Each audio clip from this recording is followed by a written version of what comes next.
I think we can start. Good morning, all. My name is Helena Postumus. Welcome to this webinar that is organized by Agrinatura and Directorate-General International Partnerships from the European Commission. Before I'm starting off this session, Selvaraju, did you want to say a few words on behalf of FAO?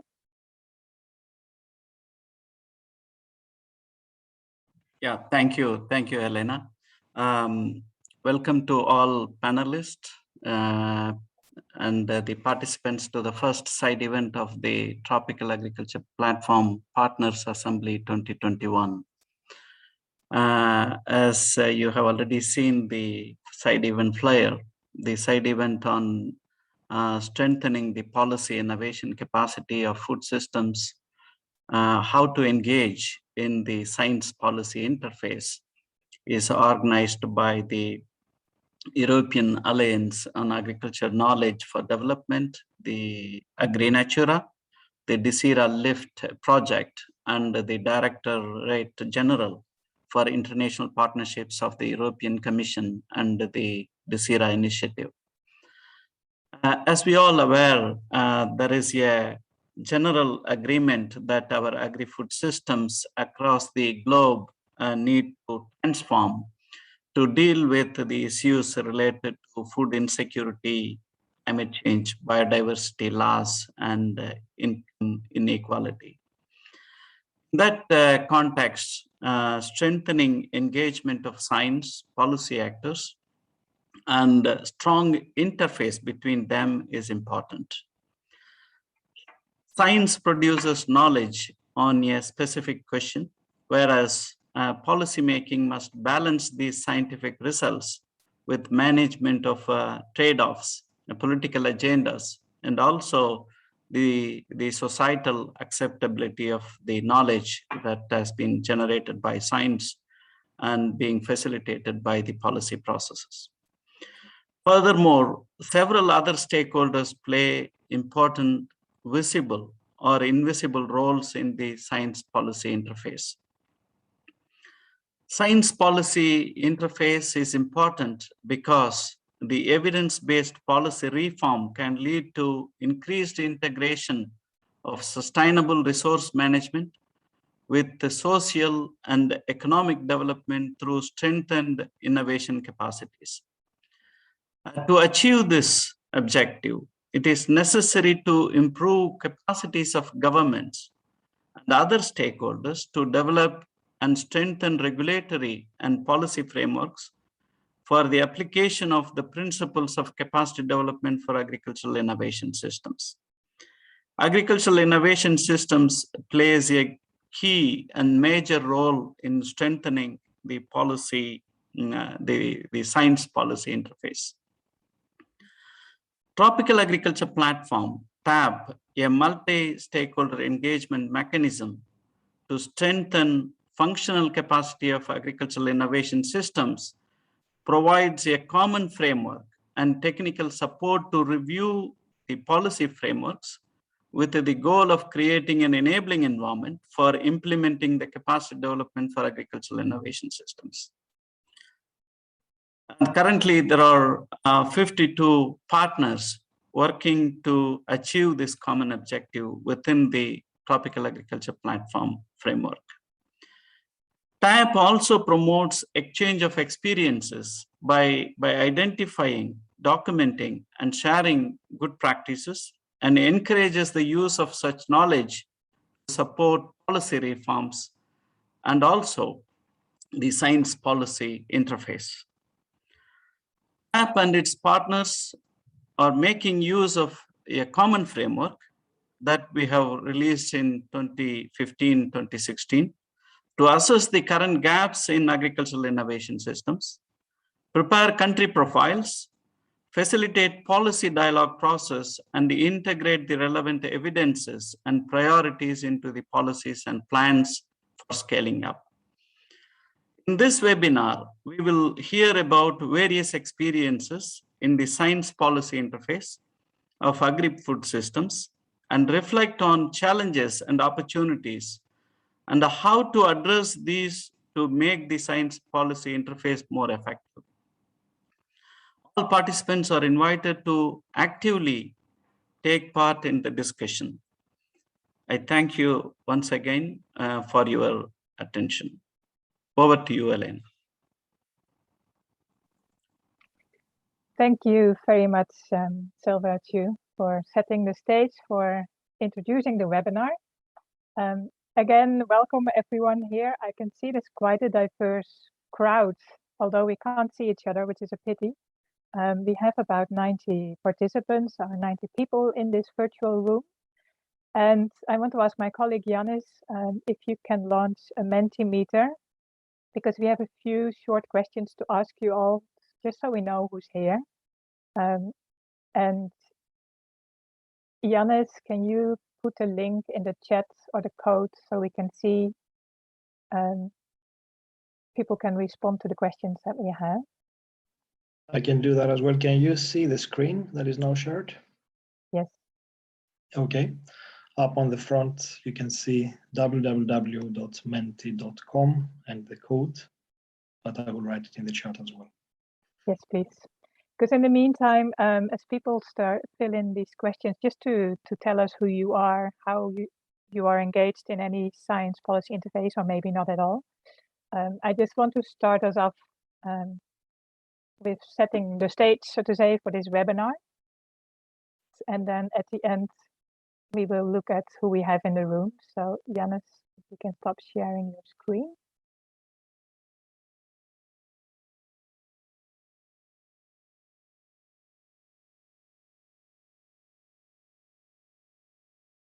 Yannis,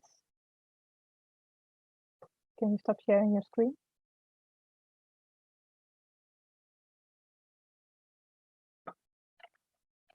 I thought I did, but is it still sharing? Mm-hmm. Thank you.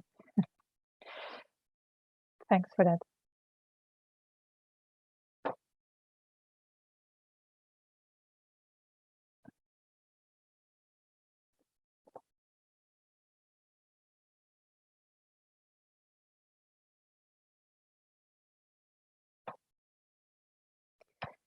Right.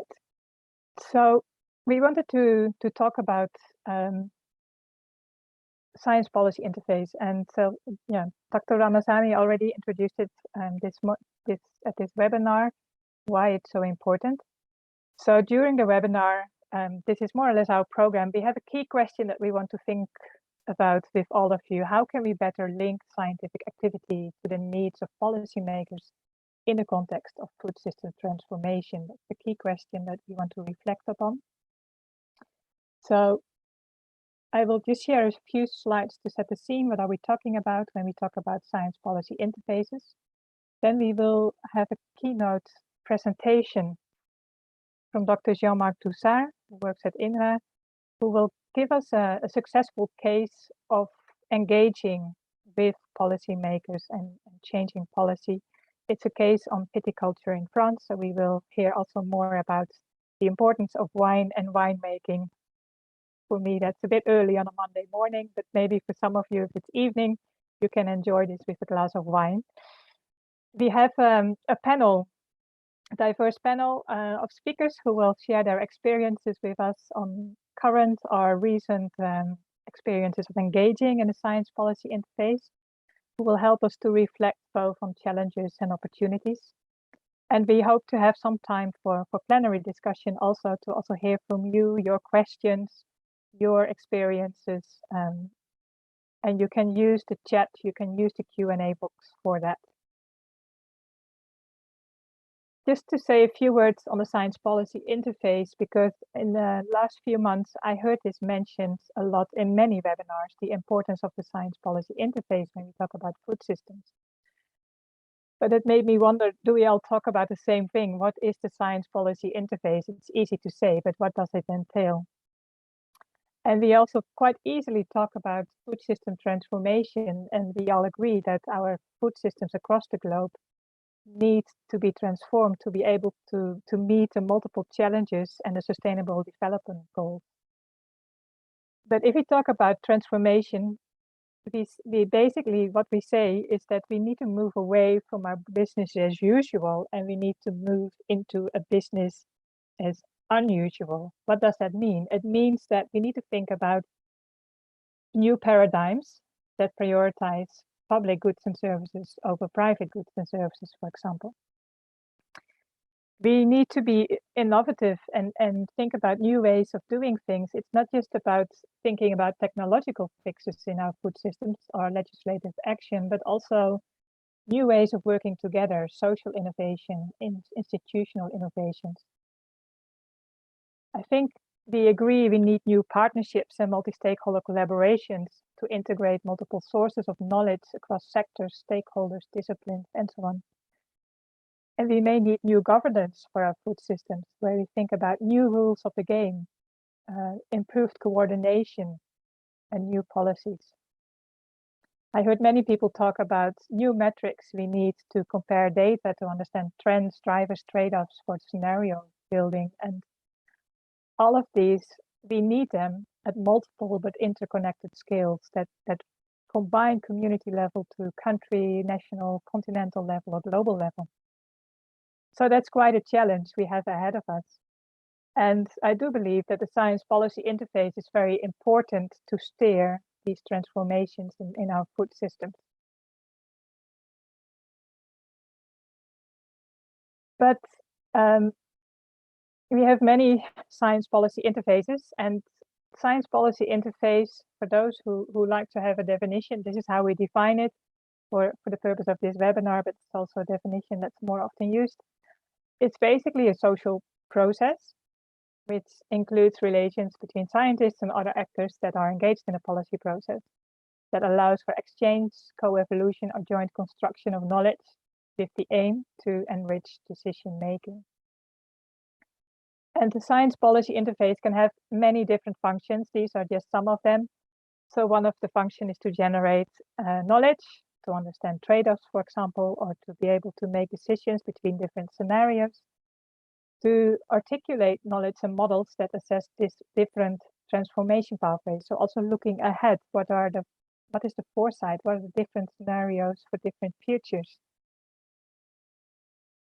Science policy interfaces are important for consensus building, to connect different expertise, to strengthen scientific cooperation through alliances and programs. But a function could also be advocacy for particular issues. It mentions knowledge, it mentions science, but it doesn't mean it's only the research or the academic community that produces knowledge or that produces data. I think it's very important to also include other stakeholders that have their own sources of knowledge and to combine that with the empirical knowledge produced by scientists. As already mentioned, all these activities, these functions, they operate at multiple scales. And of course, we have different challenges to be addressed. So combining all those, you can imagine there's a huge diversity of science policy interfaces that we are talking about. So today we invited several speakers and panelists to share about their experience, also to hear their successes, also their reflections on lessons learned. But we can also learn from failures. Now, not to embarrass anyone to start, be the first one to start talking about failures, I already want to introduce some lessons from failures that some other people have graciously shared. This is a paper that was published this year by Danu Dinesh and his colleagues, where some CCAF's researchers were brave enough to share their experiences with a wider public. So these lessons from failures basically come from the CGIAR research program on climate change, agriculture, and food security. And one of the biggest lessons that they report upon, that they said, well, most failures were related to adverse power dynamics. So there was a lack of understanding of how these power dynamics work, or the researchers found it difficult to engage with powerful players or engage with groups with different perspectives. The second most important factor for failure of engaging in the science policy interface was that the knowledge generated was not salient to the needs of decision makers. So what does that mean? That the knowledge that was generated through research was actually, it was not clear, it did not maybe meet the needs of decision makers, or it was not convincing, or it was not timely. So the reason for that was that either there was insufficient engagement between the researchers and the policymakers or other stakeholders. There were differences in timeframes. There was a mismatch or misalignment, you could say, between the demand and the supply of knowledge. And in some cases, they had to make a case for engagement on particular issues, for example, gender.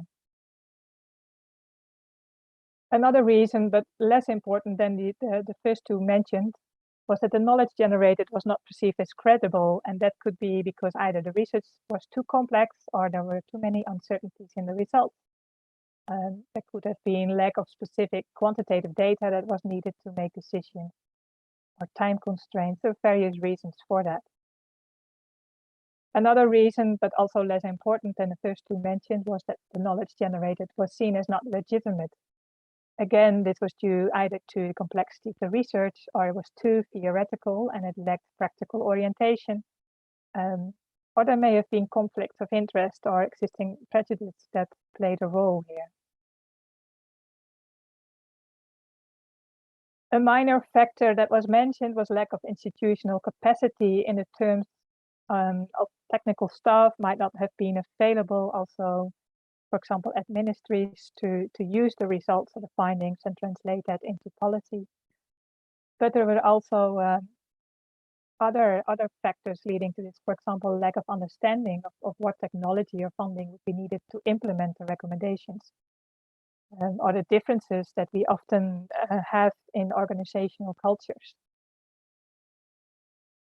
And lastly, it was mentioned that funding uncertainties was also a factor where maybe research could not be followed up if there were still some unanswered questions because of funding uncertainty. So those are some failures that have been reported when it comes to engaging in a science policy interface. And we did our own very quick survey over the weekend among TAP members, and this is not at all representative. With it being over the weekend, we got a few responses from some of you, for which we're very thankful. And most responses came either from scientists, if you were working at the UN organization, such as FAO, policymakers, or NGOs. And this being TAP members, I'm not surprised that most respondents are involved in activities that promote innovation policies. So just to have a quick look at the responses, we asked the respondents to rank 3 success factors for effective science policy engagement and to rank the top 3 challenges. And we see that success factors, trust was mentioned quite a lot, but also the importance of science governance, making sure that science also meets the expectations of policymakers or the needs of them. Having clear objectives, good data, and accountability are mentioned. And in terms of challenges, get the right information, produce the right knowledge, or co-create the right knowledge for decision making, establishing a common language. Those are seen as huge challenges in this space.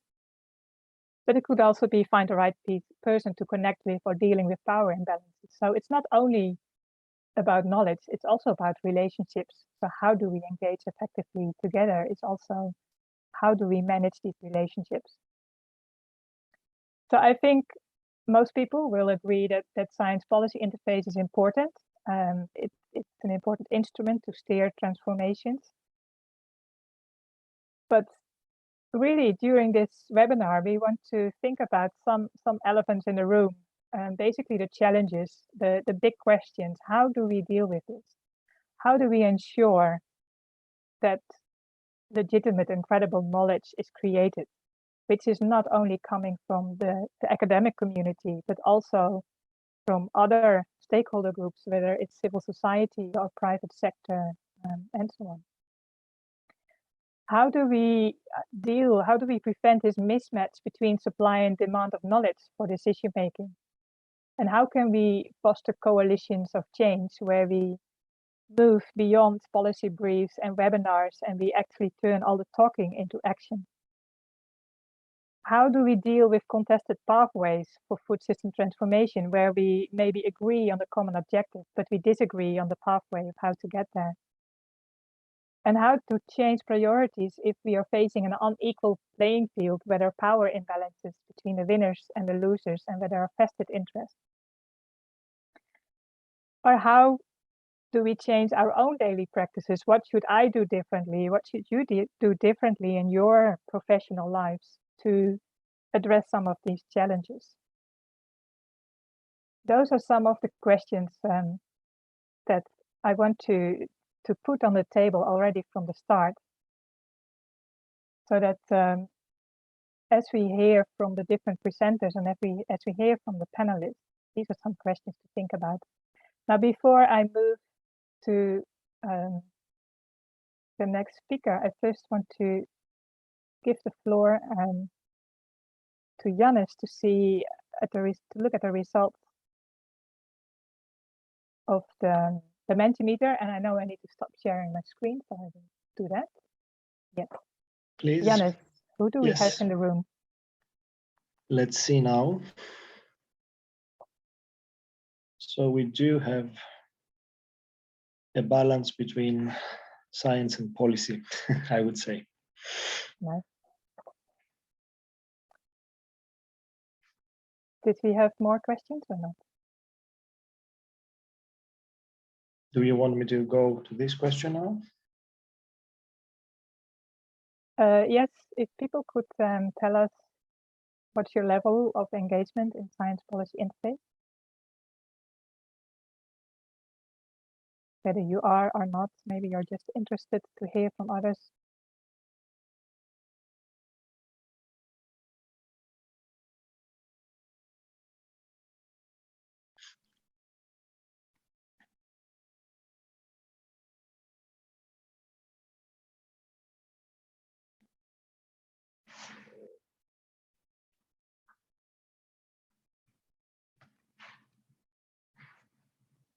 So we have some experienced people in the room who are regularly engaged in the interface, science policy interface, some irregular, and a few are not engaged but very interested to learn from those who have the experiences. So you're very welcome to learn here and to listen in, to ask questions also. There's no better way of learning than by asking questions. I think you have a very nice group of engaged people here, Helena. Certainly. And there will be many experiences. Can we move to the next question?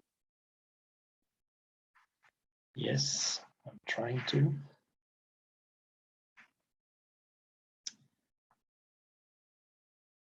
But something is happening now.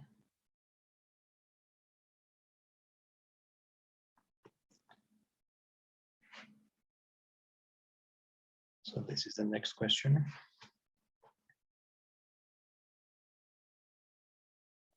These are some different activities you might be engaged in for those of you who are engaged in science policy interfaces.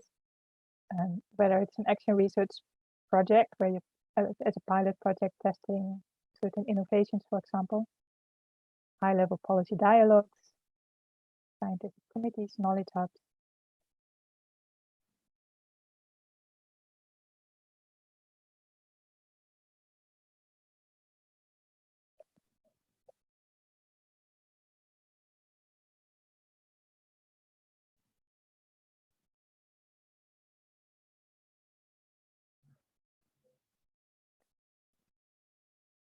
I can see that the action research project is most common, where, of course, the whole purpose of the research is to turn it into action,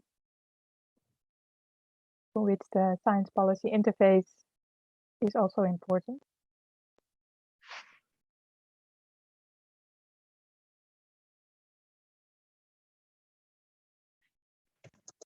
And can we maybe move to the next question? Yes. I can see there's indeed a comment in the chat from Kofi Alinu saying, is making the observation that the private sector is missing, which is an important stakeholder in these, also in these interfaces. So next question.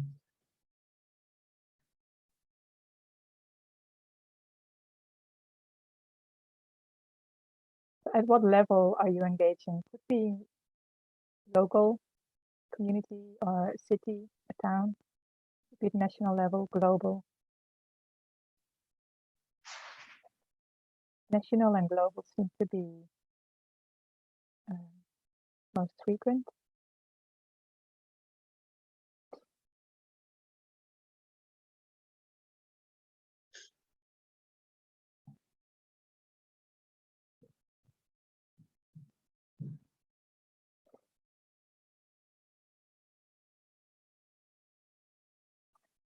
Do we have one more question, or is this the last one?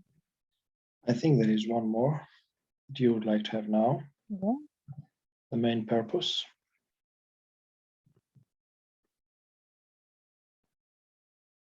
This one here. Yes. So when you are engaging in these science policy interfaces, what is the main objective you're trying to pursue? It could be that it's about thinking about changes in laws, regulations, changes in government donor investment priorities. Is this about promoting innovations or innovation policies, foresight studies, so developing scenarios, looking ahead to different futures, or maybe inform international treaties, declarations, agreements among different parties, or other?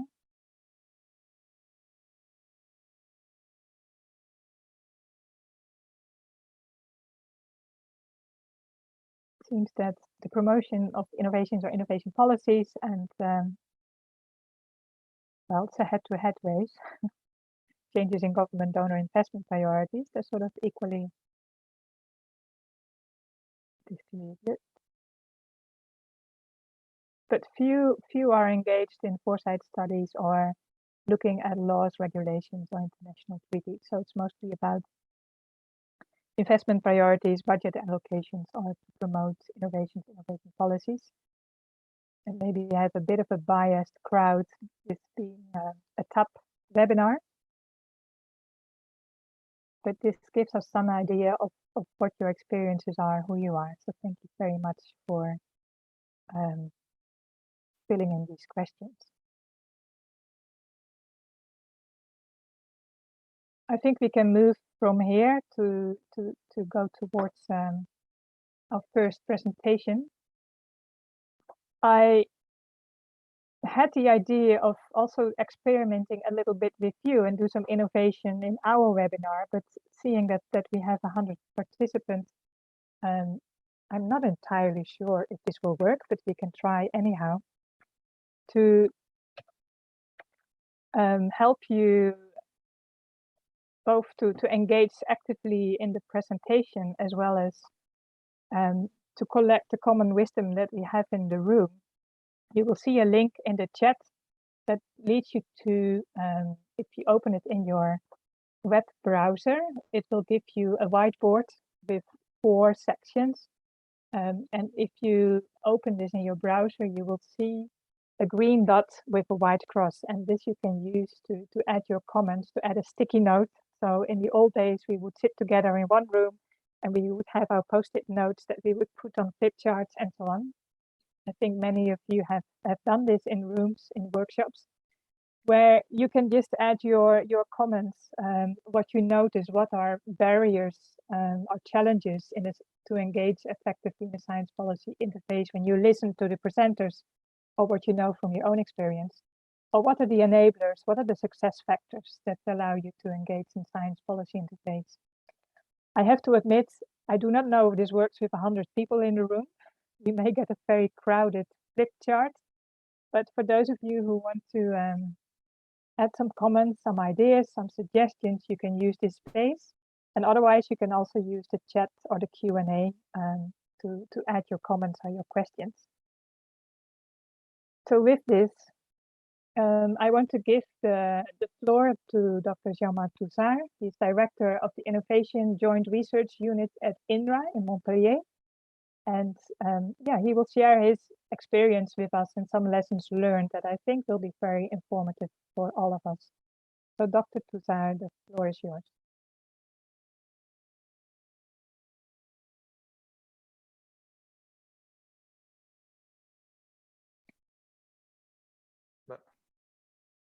We cannot yet hear you.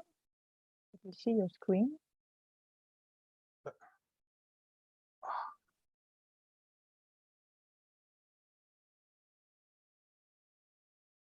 What?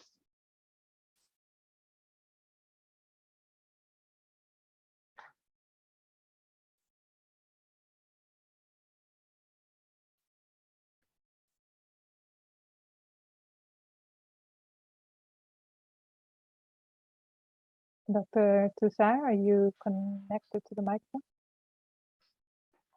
Yes. I don't understand what happened. Do you? We hear you. We see your screen. It's not yet on presentation mode. But... No, I had no. How to?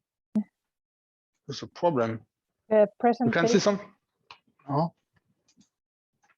Ah. Sorry. Is it Yes. okay? Yes, perfect. Oh, I'm sorry. It Perfect. was on the other screen. Okay. Can you see my screen? Okay. Is Yes. it okay? Yes, it's perfect. Okay. I'm sorry. Good morning or good evening, everybody. Okay, you presented me. So my research field is on innovation in agriculture and food systems, and I'm coordinating the French program on innovation and adaptation to climate change in the wine industry. So I will present briefly a case study, how we engage successfully in the science policy interface with this project on adaptation to climate change in the wine industry. Is it okay? Because I don't see that, no? Yes. So I will present an ex post analysis of this successful research project. This project had two periods. The first period was a very classical multidisciplinary research combined with expertise and top-down knowledge dissemination. And then from 2016 or 17, a second period, the development of participatory approaches at different scales that really contribute to policy making on viticulture in France. So just to, if you don't know something about the wine industry, you know, in France, the wine industry is a very strategic industry with a lot of jobs. And it's the second export item from France. And from 2010, there was a growing awareness from some professionals and researchers that climate change threatens the competitiveness of the French vineyards, impacting both grape yield and quality of wine. So there was a need for new knowledge to develop innovation for climate change adaptation, and a need for new policies to support adaptation to climate change in this sector.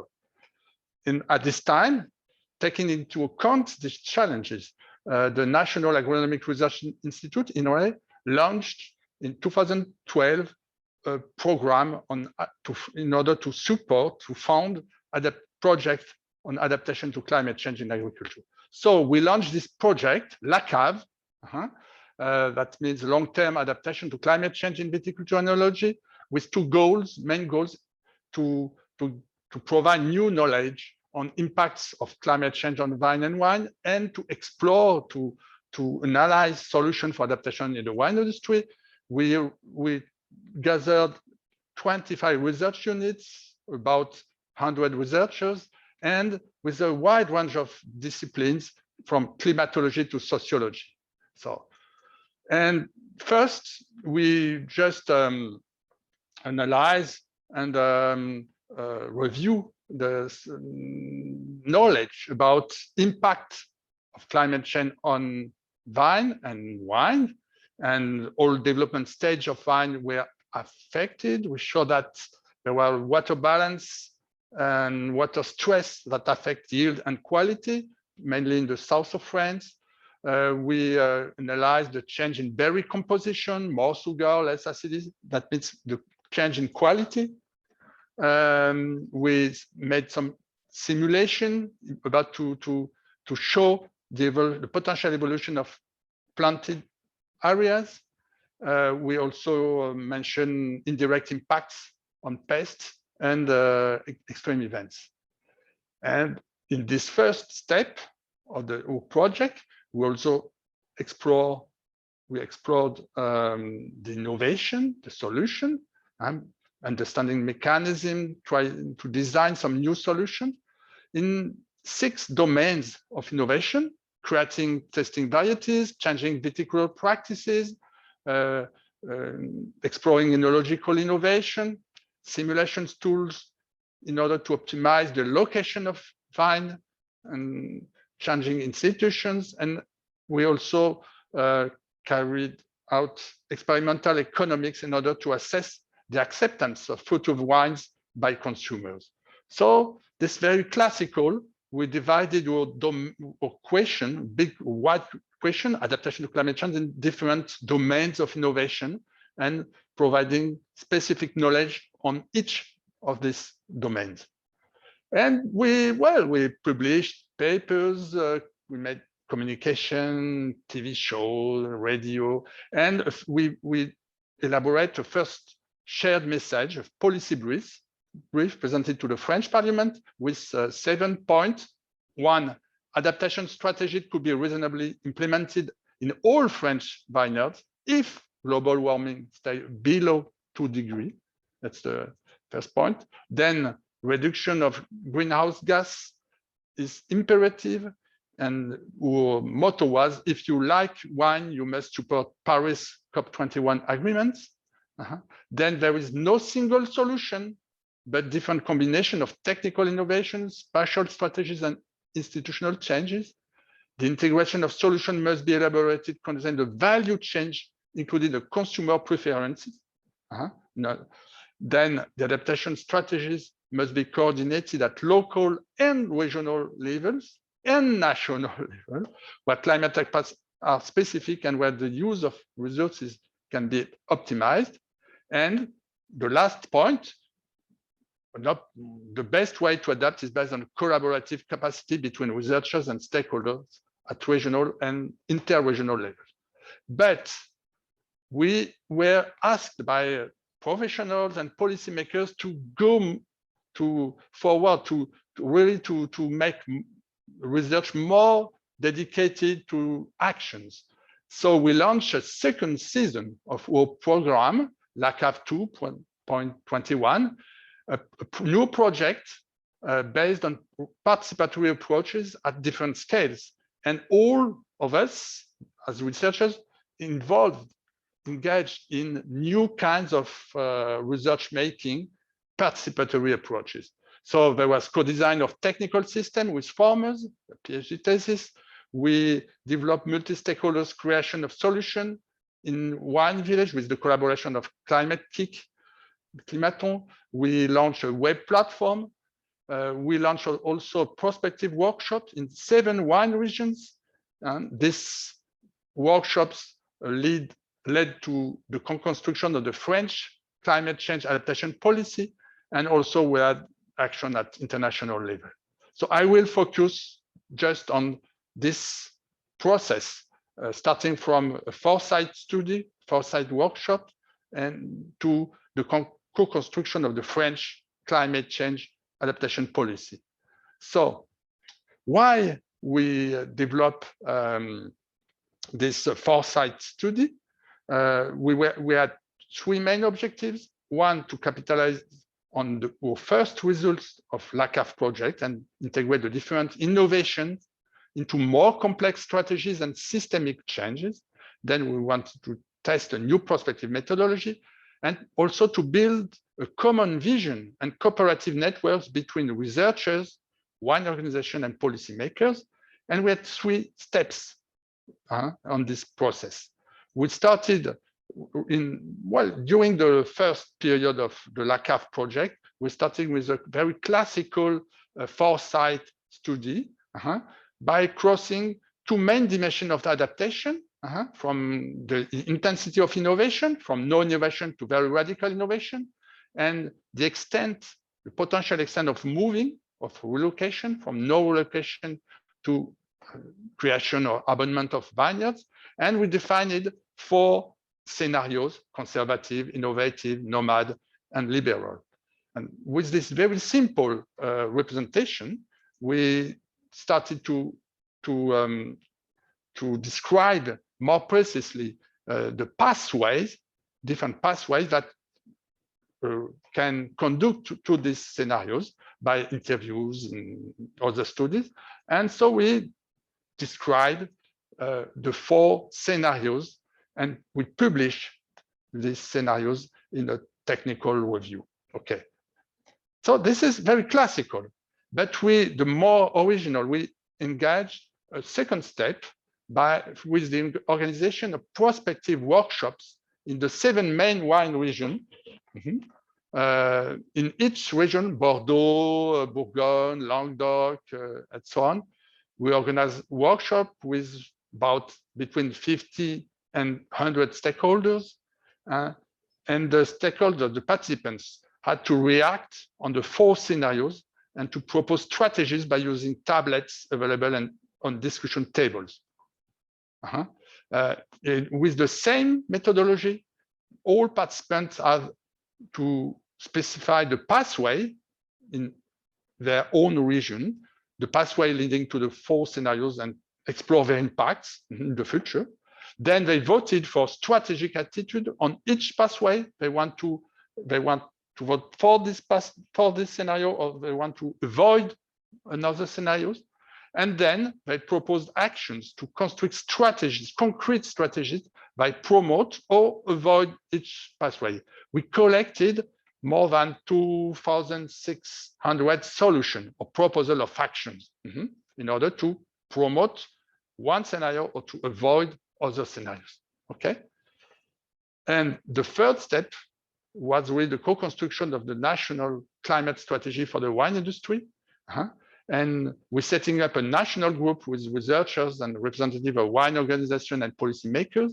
We analyzed the 2,600 actions proposed by the 7 regions. We elaborate a first strategic document, then a new consultation, a new collect of information in all wine regions in order to specify the ongoing and expected actions. And then last August, we presented to the French, Julien de Normandie, the French Agricultural Ministry, the adaptation strategy of the wine industry. Okay, and this document is presenting different domains of actions and 50 priority actions. Okay, so what are the lessons? The lesson from this LACAV project, this 2 steps project. This is a multidisciplinary research project that quickly became a research network involving sectoral organizations and policymakers. The project also successively produced knowledge first on adaptation process, and then for adaptation processes and their actors, and then with adaptation processes and their actors.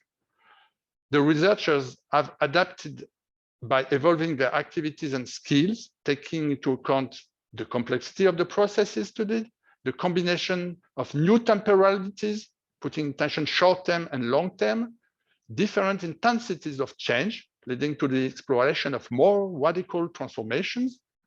They had to open their research by combining participatory methods and media coverage of results. And they build solutions for companies and public actions, which really go beyond innovation by including this solution, this innovation, in strategic responses, in adaptive pathways, and into policies. So the climate issue, the climate challenge, leads the researchers to engage them in a new regime of knowledge construction that integrates urgency, complexity, and interdisciplinarity, but also becomes participatory and media-oriented. And what are the factors of this success, and some perhaps recommendation to strengthen science policy interface in food system? The initial conditions are very important. Initial context of awareness, expectation of the researchers working on this topic. The research was very fragmented between different centers, between different units, and so that's what. But all of them was really expecting this kind of research, and also growing awareness of the stakeholders of this industry, which is highly impacted by climate change. Then another group of conditions is we build a trusting partnership with professional and public organization in a previous organized industry at both regional, local, and national level. The wine industry has a strong innovation system, and well, it is really a good condition for building a fruitful cooperation and collaboration. And also the key role of our National Research Institute that gave the first incentive, the first support, and then organized, I said, an orchestration of the research. Then another condition is the project duration. We need 2 cycles. I mean, 8 or 9 years to learn and generate really concrete impacts. And this is a problem when we, a lot of projects are only 3 years funded. The development of multidisciplinarity for common framework. We develop tools in order to have a common representation, workshops, the prospective, the foresight study has played a key role for the animation of this multidisciplinarity, and also the evolution of the context with COP21 giving opportunities, public audience for our research. And at least some condition relies on our own choice as researchers in the management of the project, how we manage the media coverage, how we also manage reporting, and also a lot of initiatives during the project with a lot of personal commitments and so on. So, I just put this last slide that where the key message we gave at the G20 Max in Tokyo, November 2019. The key message was adaptation pathways are available in all French wine regions in 2050 by combining different innovation, but under 3 main conditions: stabilization of the climate before the end of the 21st century. Okay. Then that implies the need to connect the attenuation goals with mitigation goals with the adaptation goals.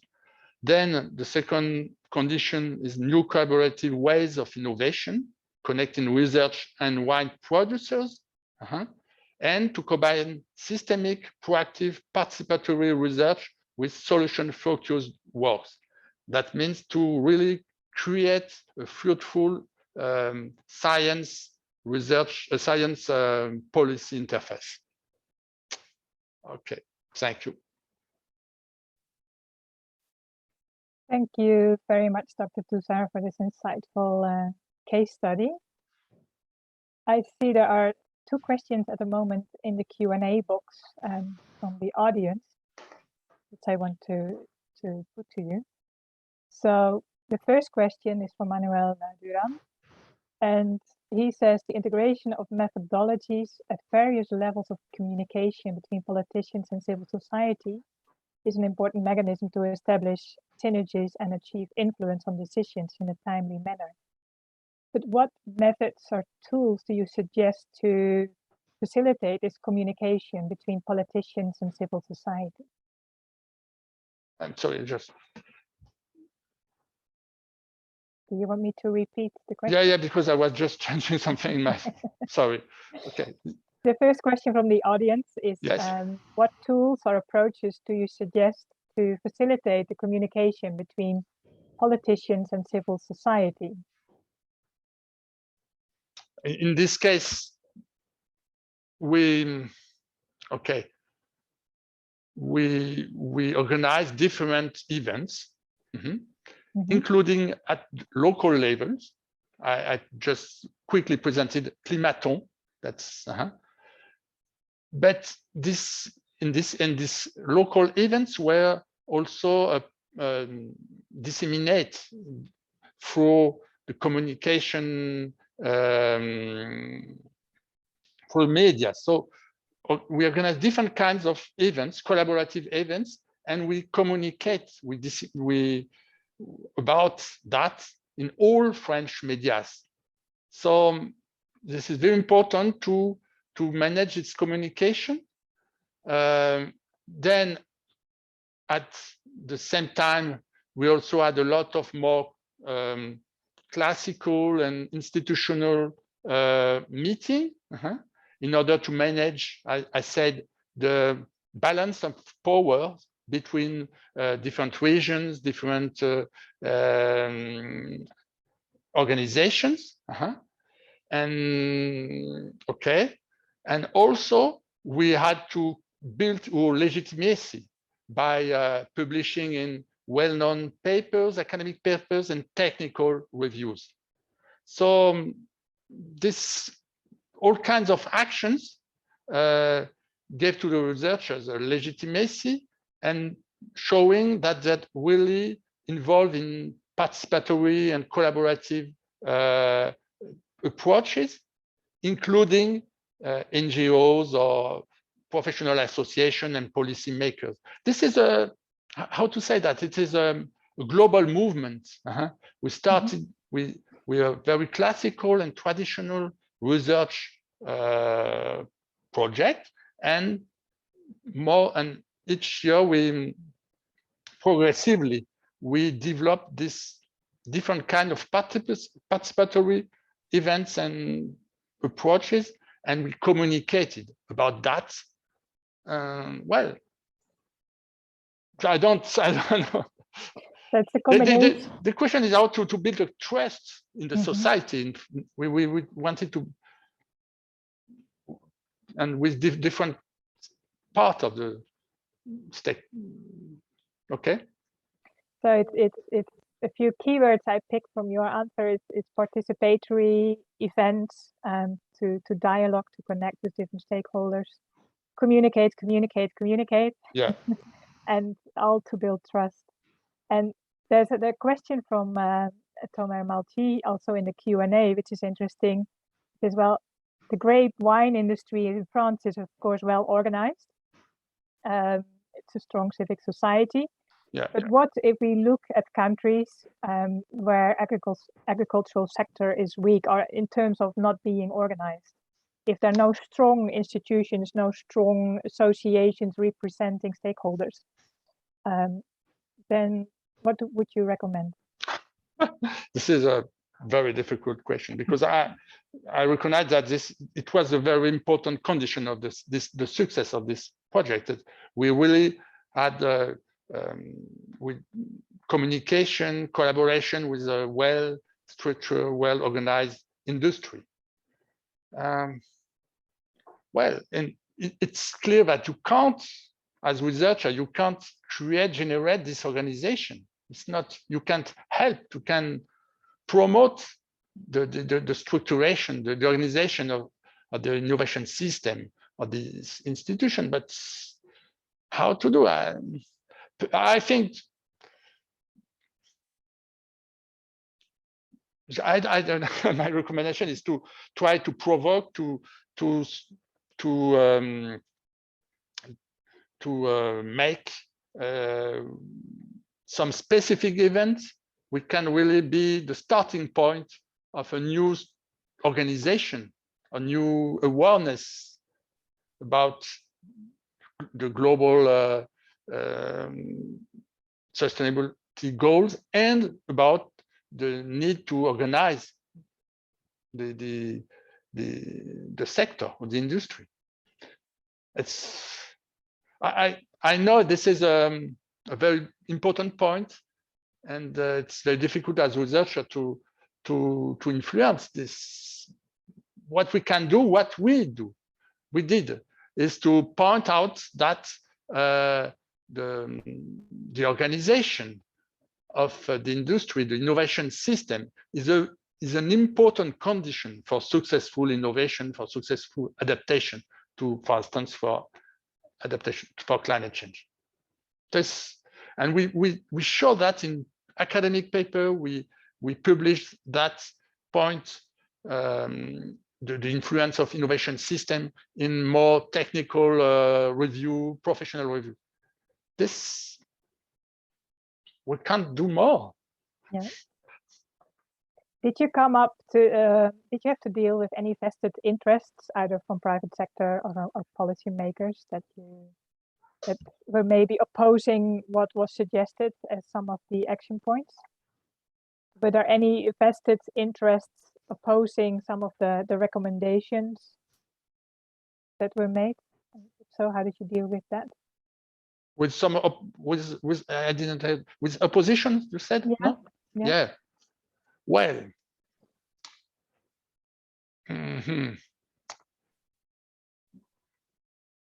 how to say that? First, during for instance, the workshops, we really try to capture, to include different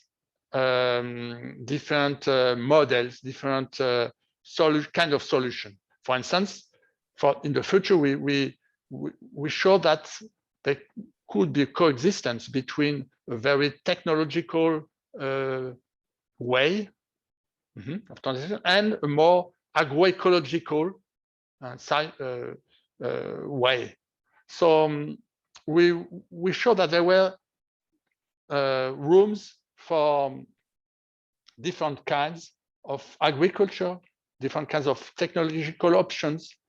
And so that means that the future we were discussed with the partners was not, the scenario was not only focused on one technology, one kind of firms or farms and so on. And it's very important to show that we can have different ways. So, and also we really, after first diagnosis, the first analysis of the innovation system, the different balance of power, we manage a program by including different regions. We know that there is a high competition between Bordeaux and Languedoc, for instance, or Bordeaux and Champagne. So we try to take into account the balance of power between the different wine organizations, and in order to avoid oppositions. Thank you. I don't know if I'm sorry for my English. So I don't... Thank you very much. I know I still have lots of questions myself, and I still have some questions in the Q&A box, but I do want to move on to the panel because we are already 1 hour into this webinar. So Dr. Toussaint, I do want to thank you very much for sharing your experiences from this. And this has been very interesting for us to hear. There are still a few questions. I don't know if you can see the Q&A box, which you can maybe answer. I'd like to move on to the panel now, where we hear some more experiences from different people.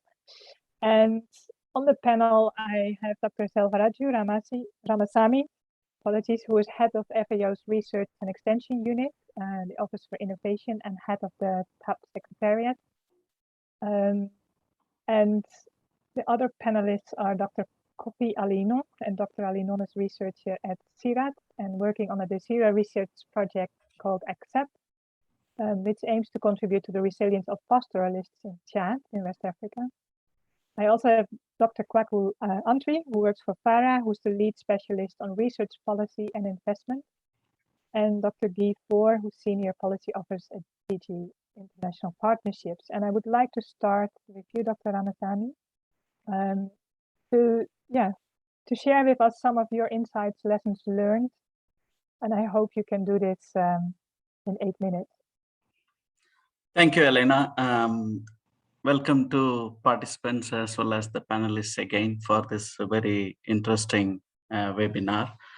I'm happy to share the experiences from one of our projects that is being implemented in 9 countries, which is about strengthening the capacity of agricultural innovation systems and also scaling up of the common framework of the tropical agriculture platform.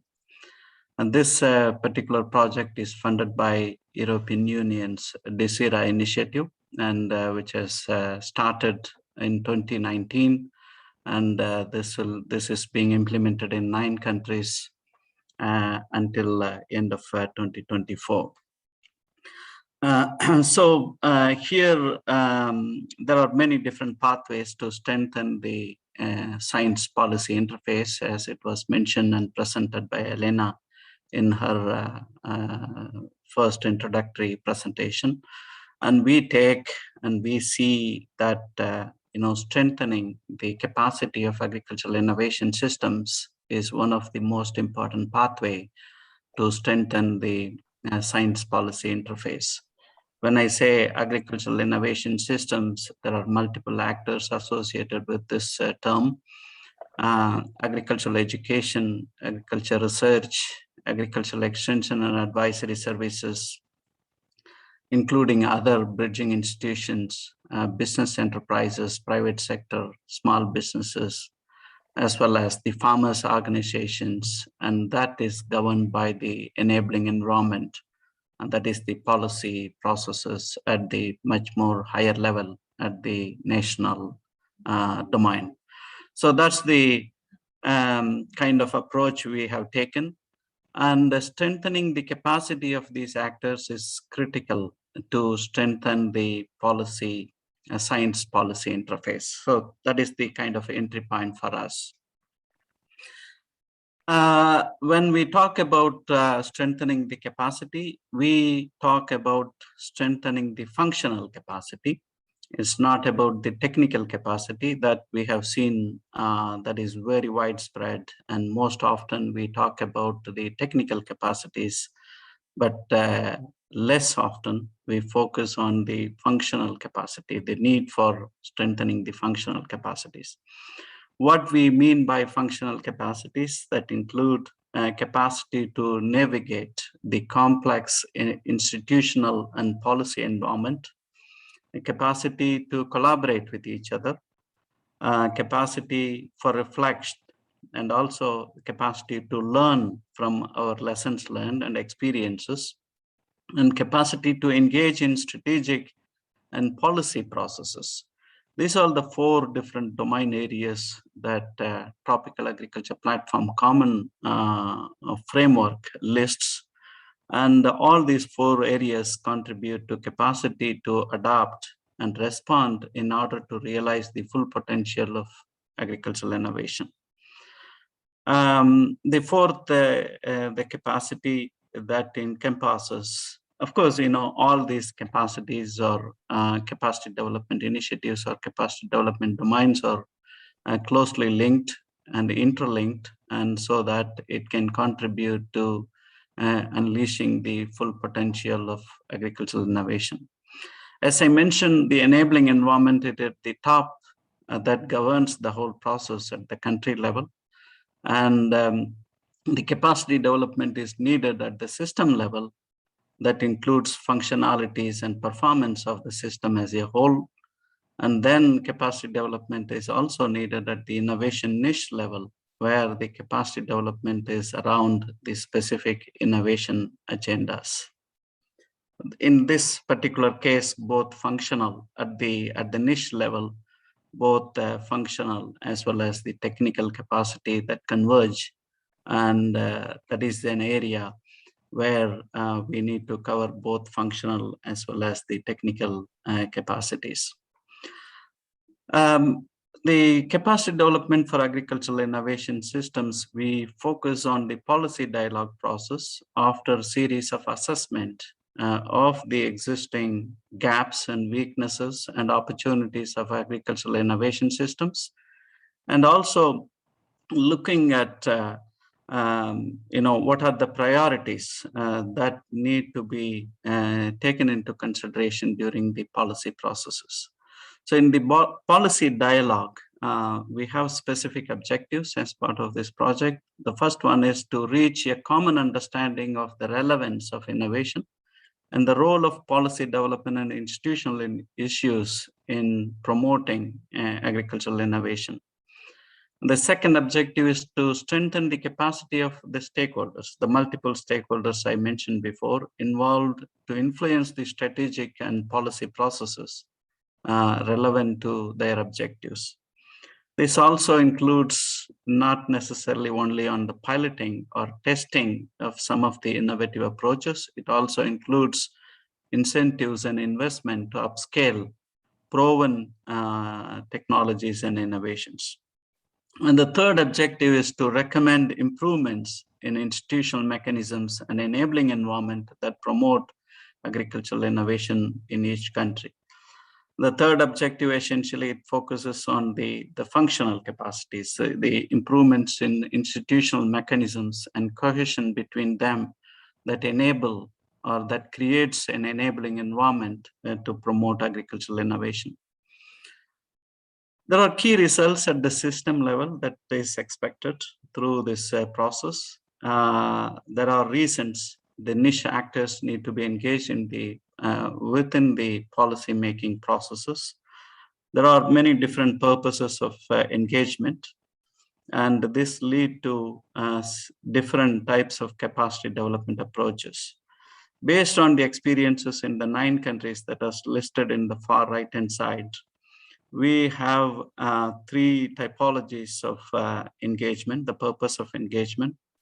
The first one is to create space for the promotion of innovation models alternative to the traditional technology transfer models. This can lead to a type of capacity development approach with wider exposure of government executives to AIS, agricultural innovation system thinking, and the benefits of multi-stakeholder innovation niches. The second purpose is to promote and improve responsive innovation support services that is more focusing at the institutional level that provides support to the farmers and also the producers and the value chain actors to co-create knowledge and innovation. This helps us to inform the ministries and departments about the availability and challenges of agricultural innovation support services. This can also lead to setting up of the innovation support service platforms that can also incorporate the policymakers. The third purpose of the engagement is unlocking the niche business environment that includes marketing, processing, funding, and supply possibilities at the niche level.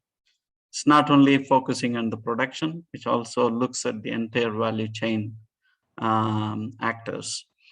This can provide evidence-based recommendations to the policymakers and to fine-tune and improve creating regulations and policies. So there are different type of typologies that we have observed in the pilot countries that we are implementing the project. The capacity development for agricultural innovation systems, the lessons learned on how to develop policy capacities. There are 3 aspects that we come up with. The first one is the capacity of innovation support service providers was a key to capacity for scaling innovations at the national level. They are the key institutions that provide the implementation support and also provide all necessary inputs and ingredients to the producers and other stakeholders to unleash the potential of agricultural innovation. The second is policy dialogue around evidence and concrete niche experience enabled further niche innovation as well as improvements in the general enabling environment for agricultural innovation. So this is more or less connecting the experiences learned at the institutional level as well as at the niche level. Niche level is addressing the specific issues. It may be climate change.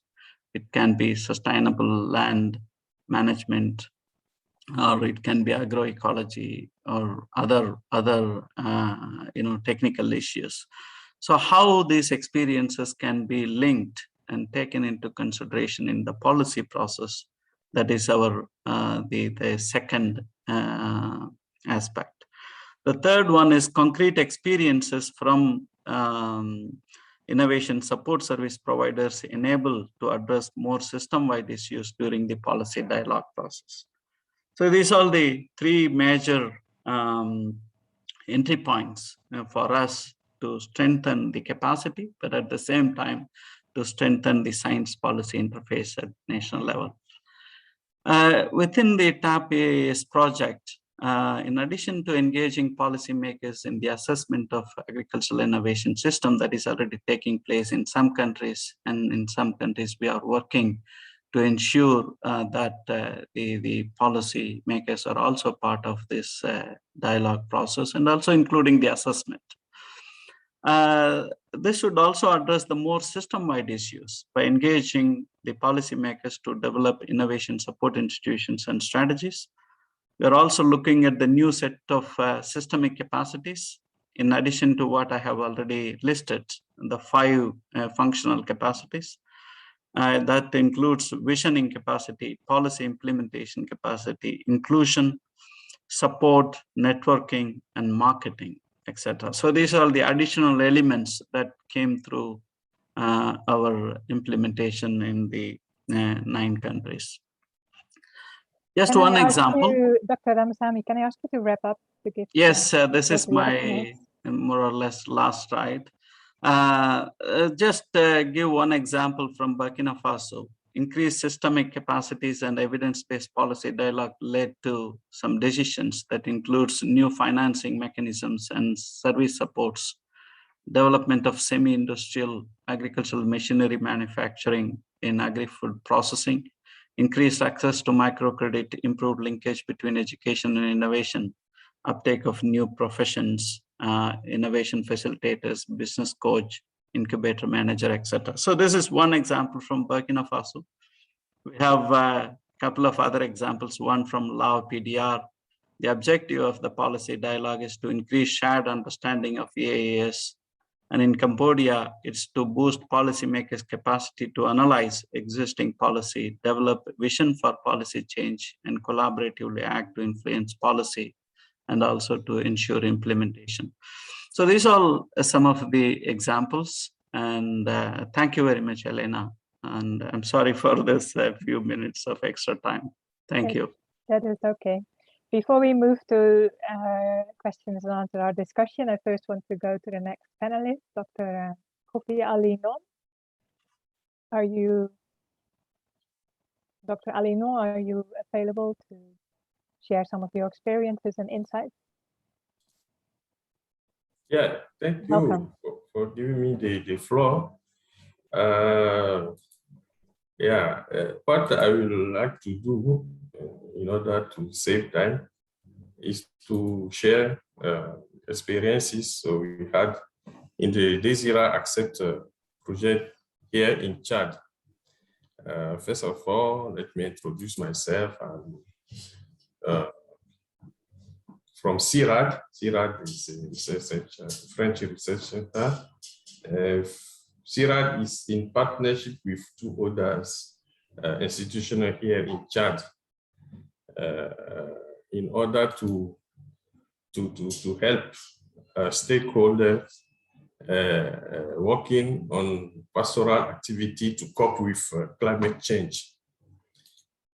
So we globally, when I have accepted to interact with the audience, I was a bit, what can I say, troubled, because I don't know how to, in which angle I will address the issue, because I'm at the center of various, influences. So what I will do will probably be influenced from where I came from, and also my evolution, various steps in the research area. Let me first say that I have prepared a slide in French, but I will speak in English in order to have both participants be part of the adventure. So here, this slide tries to explain what are the threats of the understanding with the understanding between science, scientifics, and politicians. From my experience, I think the training of the scientific, the researchers are looking from the African perspective. Sometimes at the beginning, it's forced to be only scientific driven. For instance, when you submit your research protocol or project, the first thing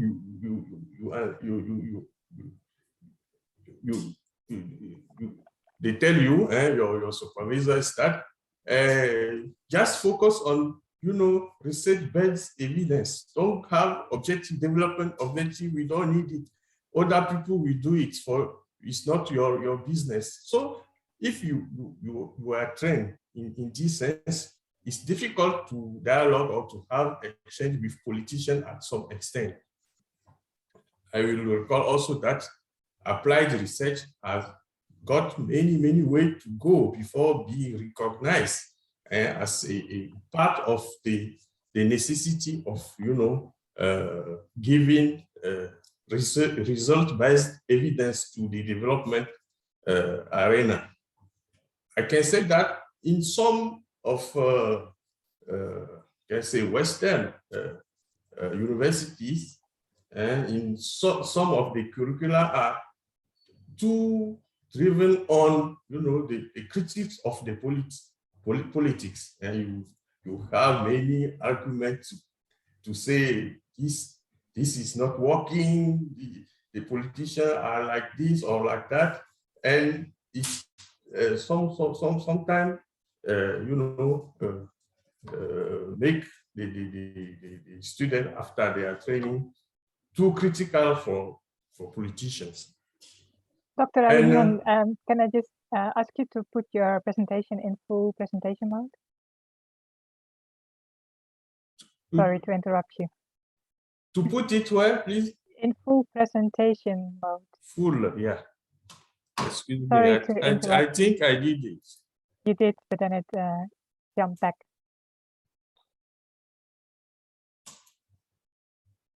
Is it okay now? Maybe there's some delay. Just no, not yet. Otherwise, just continue.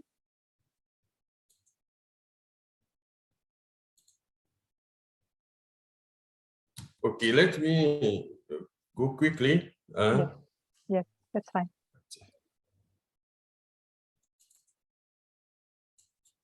It's not working. In fact, yeah. Just continue. It's okay. Yeah. So now I am asking myself how to have this interface between science and politics work, and I'm based on two presentations. That's GEMDEV. GEMDEV is a group of researchers on science and applied science. They had two prominent scientists that brought fresh ideas. And first one is Professor Alioune Fall from Senegal, who give us some idea on the confidence between the scientific and African societies. You know, it's very important. And he shows that in order for people to adopt what the scientific produce, there must be confidence. And another one, Emmanuel Okani from Ruforum, said, and he made like a parallel between what the scientific research is producing compared to the African indigenous knowledge systems. And it's very clear that in some way, the two systems seems, you know, antinomic, but we have to try to pick up what the African indigenous systems are producing in order to put it at scale. Now, so now for our project here, we have at CIRAD a process of, you know,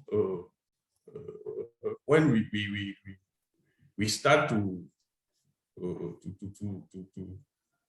plan the project, an approach we call IMPRESS. The IMPRESS approach let us to go beyond the promise to people, but to focus on how we can impact on their lives. So the DeSIRA-LIFT project here has built up on that approach too. So here is like a very complicated chart, but what we can see here is we go from you know, what the project will give as a result and how it will impact, first of all, the stakeholders, mainly the pastoralists, the farmers, or even the private sector, because, you know, the introduction of, you know, new experiments in forage, for instance, we use, first of all, farmers that have, you know, some wealth to invest in irrigation, for instance. So every type of the stakeholders, we need them. And at what scale? Because in the presentation of the webinar, you have that question. At what scale we have to have this you know, understanding between science and politics? For a project like ours, in Chad, you see more than 1 million square kilometers, very wide, and you have to focus for a project dedicated to innovation. What I'm seeing is that I have said that it's the local level that is the most pertinent level. It's difficult, but it's the pertinent one. And for that, what we are now, after almost 2 years of working, is to focus on the three main sites that I have previously shown on the map, to have the 3 components of the project be implemented. And from that result, we can expand. And unfortunately, the research projects like DeSIRA are for only 4 years. And we hope that the 2 other stakeholders of our group, the Chadian Institute on Livestock and the pastoralist platform will uptake the result in order to expand in other parts of the country. So I point out three dimensions. First is the organizational aspect, very important, and to have the capacities strengthened with of people on the side. We have the management committee of the the infrastructure we are helping to build. We go with them hand in hand to have representative, member of that community. And I put in red that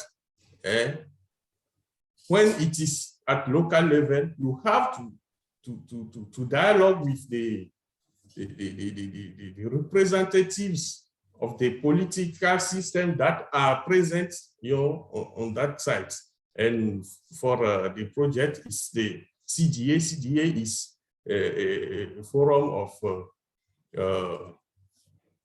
official administrative agents, even religious and traditional leader. That group every month in order to see how the intervention in this side are evolving. So it's very important to have, that partnerships. To finish, I said that we have to make the different component of the project being, implemented there, and after that we can expand to other part of the country. And this is a challenge always. 4 years for a project, for a huge amount of problem to resolve. It is, how to put at scale. You have to partner with, local institution and national institution to update afterwards. Thank you. Thank you very much, Dr. Alignon, for sharing your experiences. We come back to you later in the discussion. For now, I want us all to move south from Chad to Ghana and give the floor to Dr. Kwaku Antwi from DeSIRA. Yeah, thank you very much, Elena, for having me. Welcome. And Dr. Alignon, can you please stop sharing your screen? Yeah. Thank you. Okay, so thank you very much for having me, and I'm delighted to be here to share with you FARA's experiences as far as the policy. Can you see my screen? Yes. And can you stay within 8 minutes? I see there's a long presentation, but yeah, no, I'll try and stay within 8 minutes. Yeah, so thank you very much once again for having me, and I'm delighted to be here to share with you FARA's experiences as far as the science policy interface is concerned. Let me quickly say that the presentation is based on the work that FARA has been able to do by bringing policymakers and scientists together to undertake certain activities. And so I would probably share with you what has been done and the experiences that we've had and we've gathered in terms of bringing policymakers and then scientists together to work. So briefly, this is just the outline of the presentation. We'll look at a brief introduction of which has been done by previous speakers, so I wouldn't waste time on that. I'll introduce you briefly to FARA. I believe that most of us here are not aware of what FARA does, what we do, 2 slides on that, and then the current activities that we are doing, and then the type of capacities needed, some of the lessons learned, and how best we think we can link science and policy, and we can strengthen that interface. So briefly, this has been, spoken of by previous presenters, and so I wouldn't belabor this point, but the interface is to ensure that there's collaborative activities to ensure that there's a relationship between scientists and then other actors in the policy process, and to allow exchange of knowledge, and to also to ensure that policy are based on research. So like I said, I wouldn't belabor this point. And why the need for, the strengthening of this interface?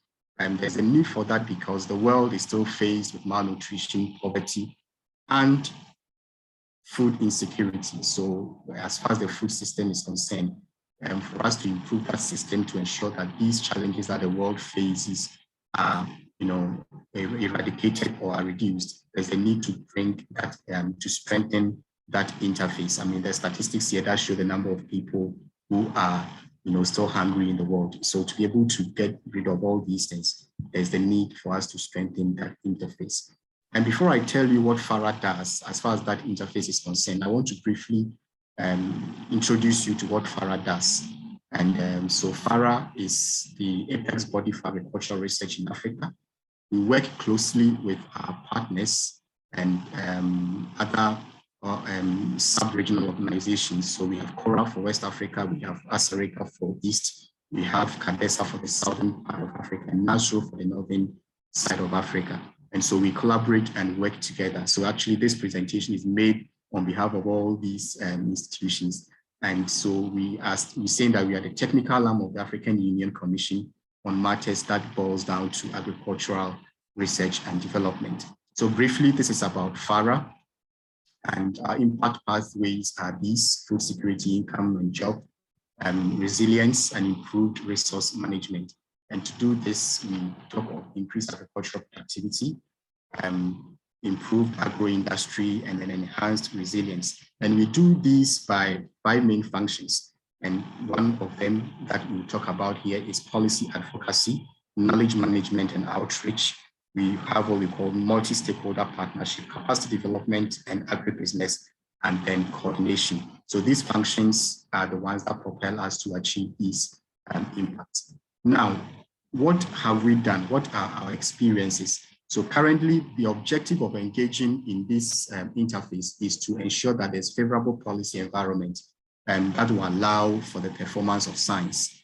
And we usually do that by policy practice index. We use these tools to assess policies. We come up with policy briefs, we organize policy dialogues, and come up with position papers and other reports that help us to undertake these.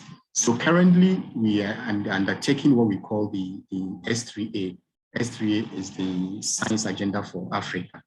And so it has been developed. It was developed together in collaboration with scientists and decision makers and other stakeholders. I mean, those who are interested can visit the FARA website for a copy of it. And basically is to ensure that we achieve desired social and economic transformation for Africa through transformation of the science and technology institutions.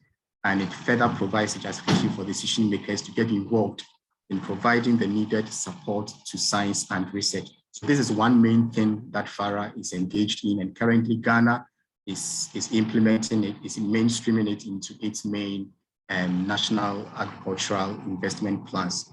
And again, so here, the process is usually led by relevant ministries who are the policymakers in the country, and then supported by scientists and other stakeholders. So like I said, we create the platform to bring scientists and then policymakers together to ensure that policies that are formed or that are made are not just made, but are based on scientific research and knowledge. We also engage in the training of policy teams in countries. Now, what this tool does, we call it the PPI, is to assess policies that are implemented within countries. And so we come up with, or FARA facilitates the formation of what we call policy teams. And these teams are made up of policymakers, scientists, and other relevant stakeholders. That's so they come together and assess policies within a country to inform future policies and also to make recommendations where the existing policies need to be revised. So this is also another platform that brings politicians, or that brings policymakers and scientists together to work. So this is just a result of some of the assessments that they have done. Policymakers and then scientists have done together. This is just a result from Ghana, Rwanda, Malawi, and Egypt.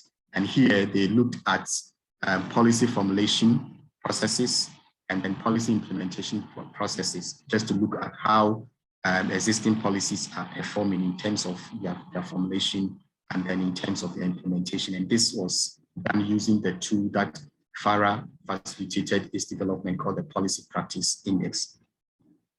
So like I mentioned, we do all these things through policy dialogues, through policy briefs, dissemination notes, and research reports. And these are some of the things that we use, policy briefs and then the dialogues and all that, dissemination notes, as you can see on the screen.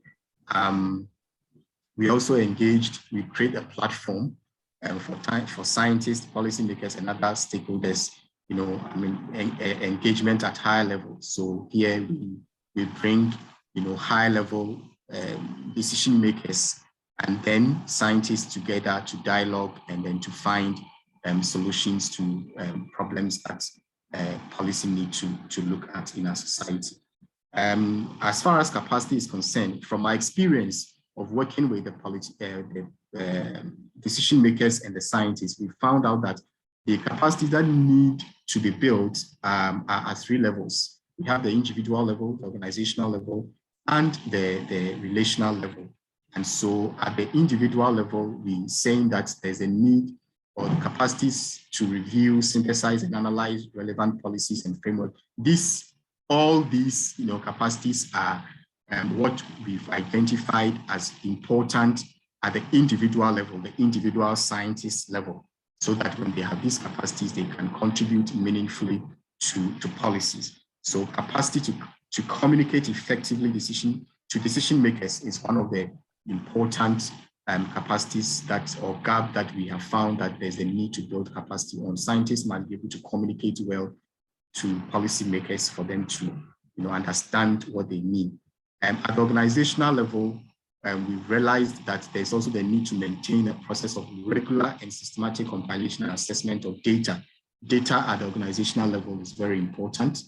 And so research institutes and organizations that we've dealt with, we realize that there's a need for us to build their capacity as far as data is concerned. But we cannot come up with any relevant policies that can have impact if it's not based on sound data and sound data analysis. There's also the need to build capacity on how to engage with other organizations to analyze implications of existing and proposed policies and interventions. At the relational level, we've realized that there's a need to ensure that there's an establishment and maintenance of strong working relationship with other stakeholders. Scientists shouldn't be working alone. There has to be that relationship with policymakers and other stakeholders to ensure that the knowledge that they create become useful. Here, communication is also very relevant. And again, working with them, we realized that for us to strengthen that interface, and the information that is generated by scientists should be credible, it should be relevant, and it should be legitimate. And when these 3 things are fulfilled, it enhances the uptake of scientific knowledge by decision makers. And we've learned some lessons as we've engaged these 2 groups of people. We've had some challenges, of course. Attending meetings by decision makers is very difficult. Staff turnover at ministries, especially here in Africa, where governments change and people have to be shifted from one ministry to other. It makes it difficult engaging people, for a very long time. And that the policy process takes a long time too. So when you have this long, high staff turnover, it becomes an issue.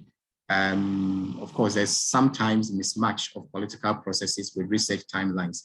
Sometimes research takes time for results to come up, but the political processes are such that they need results immediately, and for their political campaigns and other things. So usually there's that conflict between the timelines.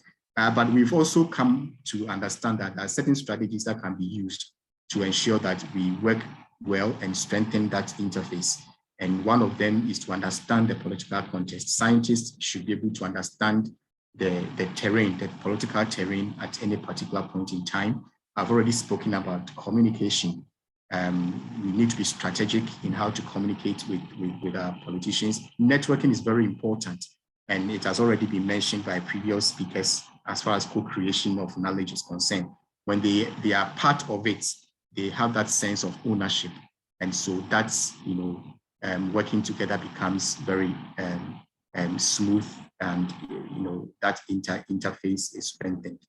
In summary, we're saying that researchers and policymakers should work together to understand specific needs and ensure relevance of topic and improve communication. Communication keeps coming up because that is the experience we have, that scientists should be able to communicate well to policymakers and to ensure that the policymakers understand exactly what they are communicating, so they can use their results for policy decisions. So in brief, this is what we have. And thank you very much for your attention. Thank you, Dr. Antwi. And we'll come back to you in a few minutes. But first, I also want to give the floor to Sergey For, who works at Directorate-General International Partnerships in Brussels. Because so far we heard a lot from more the academic community, but we'd also like to hear more from the policymaker. So Dr. For, if you are here, and Dr. Antwi, if you can stop sharing your screen. Yes, just a moment.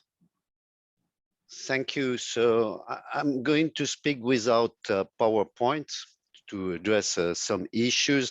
So I work at INTPA, International Partnership in the EU Commission, but I was part before of a research organization. So I have also an experience as a researcher working with policymakers, and now I'm more working with policymakers, mobilizing science to help make decisions. So I want to share some experience from my past research trajectory, and after that from the policymaker point of view. If I start with my experience in research organization, I participated in a program called INTPRESS at CIRAD, trying to explain the impact of a research project. And we show that to get a successful project, or at least group of projects working on the topics, the relationship with policy is quite key to get an impact. For scaling innovation, but also to overcome some obstacles. And there are different ways to interact with policymakers, but we find that many researchers or research organizations lack the capacities to interact with policymakers. And Selva Raju mentioned the need to strengthen capacities to interact with policymakers. And I think it's a key issue. But I also learned that what is really important is to build a relationship in a co-construction mode. I mean, if you are policymakers, you can make a decision without science. You take a decision because you need to take a decision and you don't have a lot of time. So you take the decision because you think it's the best way to do, because you interact with some people saying you have to do that. The second way is you can use science and evidence by picking and cherry strategy. You select the arguments you need from science to justify your position and the decision you are going to take. So it's a way to use science to justify your position, but not a real science policy dialogue. The only way to make sure that science is used and understood by policymakers is to have a co-construction process. And Jean-Marc Touzard from INRAE presented this example. It takes time. It took about 10 years to build a program and exchanges and build trust among stakeholders and policymakers to be sure that that science evidence, science production is used by policymakers at different levels, local, national, to elaborate new strategies and new policies. So I think this co-construction is quite important to build together the diagnosis and to try to identify some solutions. Now, from the policymaker point of view, we are, for example, just to have an example, we are involved currently in discussion regarding the implementation of the Green Deal. And for us, the implementation of the farm to fork strategy. And we interact with partners outside Europe to understand or to see how we can work with partners on activities, programs, policy, which are aligned with our Green Deal and make and provide opportunities for partners countries regarding this new orientation. And we have strong discussion with many partners, countries, donors regarding how to support the food system transition. And there are different visions regarding what are the relevant food system transition. And we can talk, so we have different options. We can talk about sustainable intensification, you have the climate smart agriculture, you have the agroecological approaches, you have the nature-based solutions. So you have different visions regarding what we have to do to support the food system transitions, depending of the vision each countries, each donors, each policy groups have regarding the future, but also depending on the interest of people, actors, and including vested interests. Someone mentioned vested interests regarding policy decisions. So we have to deal with this different point of view and different interests to make a decision.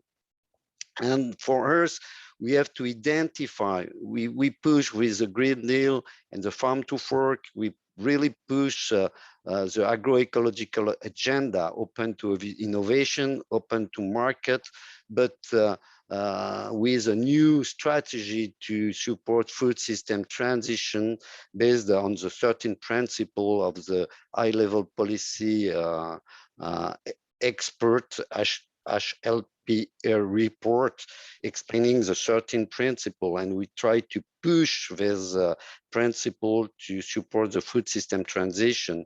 And we need to have access to some strong science support. And for us, science is not neutral. We talk about consensus, but we are not sure that there is a consensus. There are different body of knowledge. There are different source of expertise from the scientific world.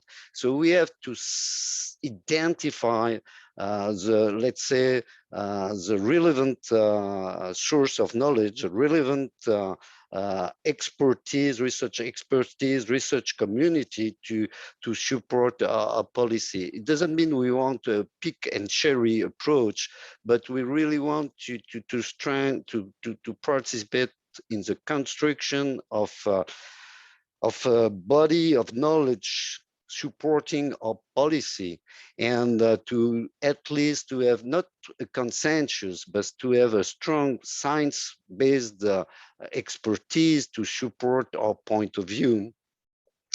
And for us, maybe the first step is to really identify and to support, and even to identify and support the research community able to support this strategy.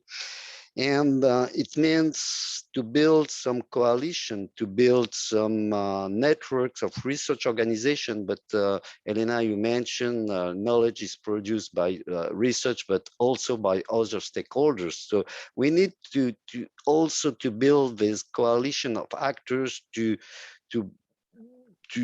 have the scientific evidence constructed also with other actors to support this research, this policy strategy. So the question of how we can build networks and alliance of actors to produce knowledge and to support policy is quite a challenge. It's not so easy to build this let's say coalition. The last point I want to mention, if we want to work on science policy interface, we also need to mobilize science in the right moment. Because we need to have some strong evidence, some arguments to support decision at a very specific moment. For us, it's, for example, the programming exercise of the EU 21-27. We need to have those arguments at the right moment to really help policy, let's say policymakers, people in charge of planning and budgeting to take decision based on the scientific evidence. But we also need to have, for example, scientific evidence arguments from science at specific moments. It was the case for the UN Food System Summit when we talk about coalitions, which evidence we can mobilize at this right moment to support some coalitions and to say it's a coalition based on the willingness of a coalition of actors, but also a coalition based on science evidence. And we need to mobilize very rapidly this expertise. And it's quite contradictory with what Jean-Marc said, that it takes time to build this scientific evidence and to base this trust. But we have some windows of opportunity we need to mobilize to use science to really influence decisions. Thank you. Thank you, Guy, for your reflections on this. And we are running out of time, but I think the organizers allow us to stick around here a little bit longer for those who are interested. So if you have the stamina to stay around, do so. One thing I heard everyone say is capacity. We need new capacities. I don't know if this is only at the level of the researchers that was mentioned, or do we also need to build capacity of other stakeholders, policymakers, or other stakeholder groups to strengthen this science policy interface? And maybe, Dr. Ramasamy, maybe you can say something about that. Is it only about addressing the capacities, the capacity building of researchers to engage with policymakers, or is it broader than that? Thank you, Elena. Actually, yeah, as I mentioned during my intervention, I think the capacity development is not just limited to the researchers alone. And this has to go beyond. There are multiple actors that I mentioned. It includes agricultural education, research, extension, advisory services, and other bridging institutions, including private sector, small businesses, small and medium enterprises. They have a lot to offer. And the farmers organizations, they network of the farmer groups and farmer organizations, including self-help groups. For example, there are many self-help groups of youth and women. And the capacity development at all levels is important.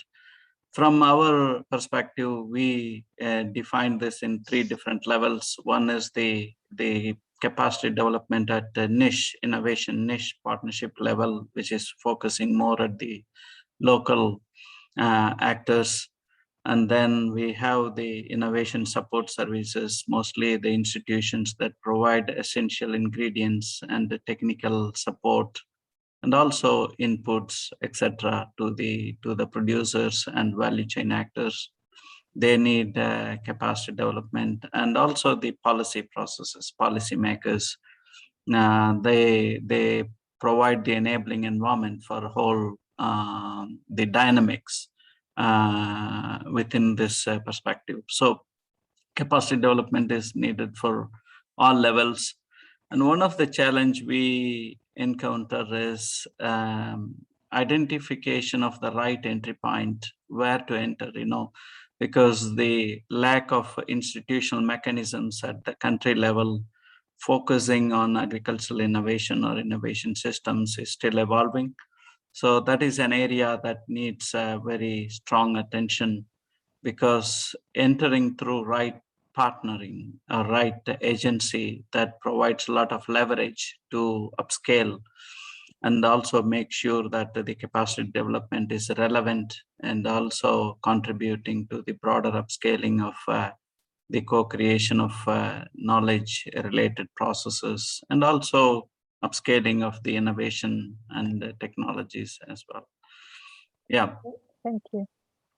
Another question that comes to my mind, I don't see any questions in the Q&A or in the chat in a moment, so I will just ask you all my questions.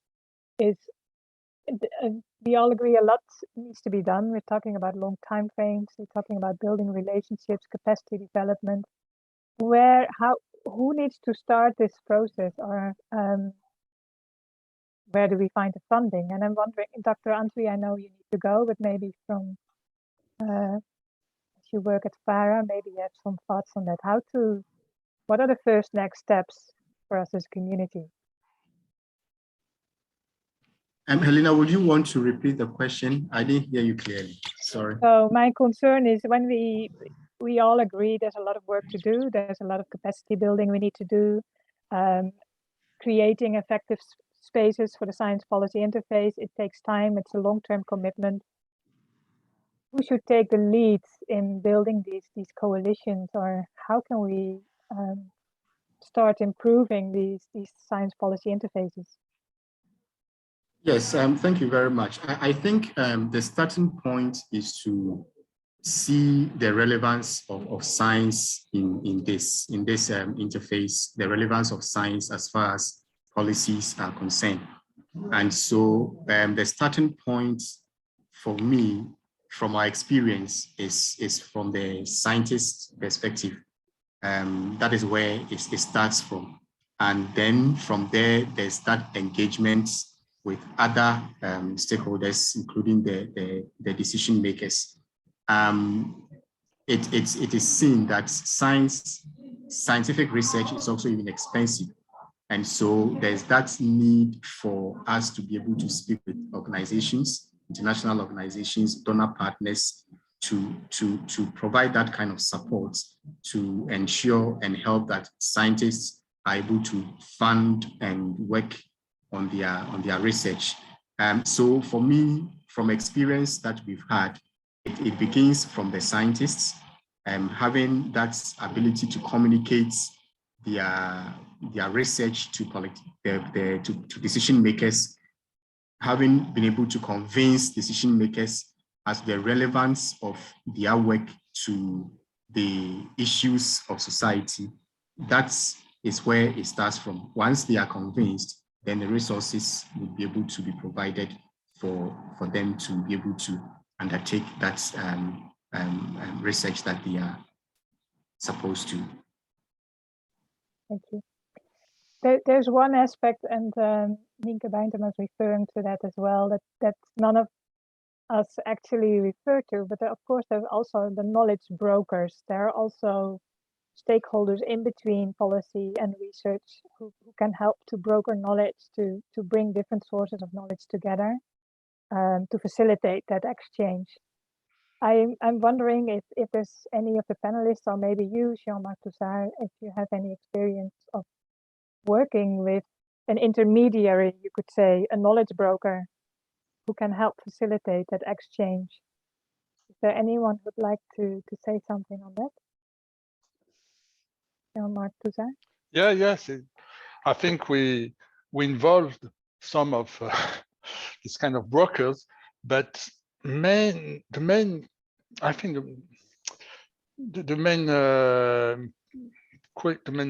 option, the best option, is to have in our own organization, research organization or policymakers organization, to have some of these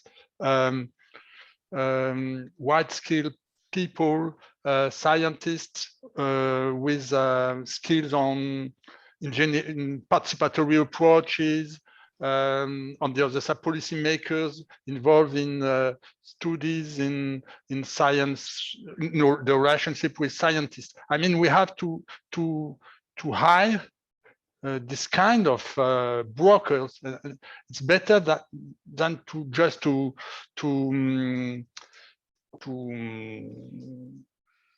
how to say that to add relation to with a specific firm or organization or independent brokers. You understand?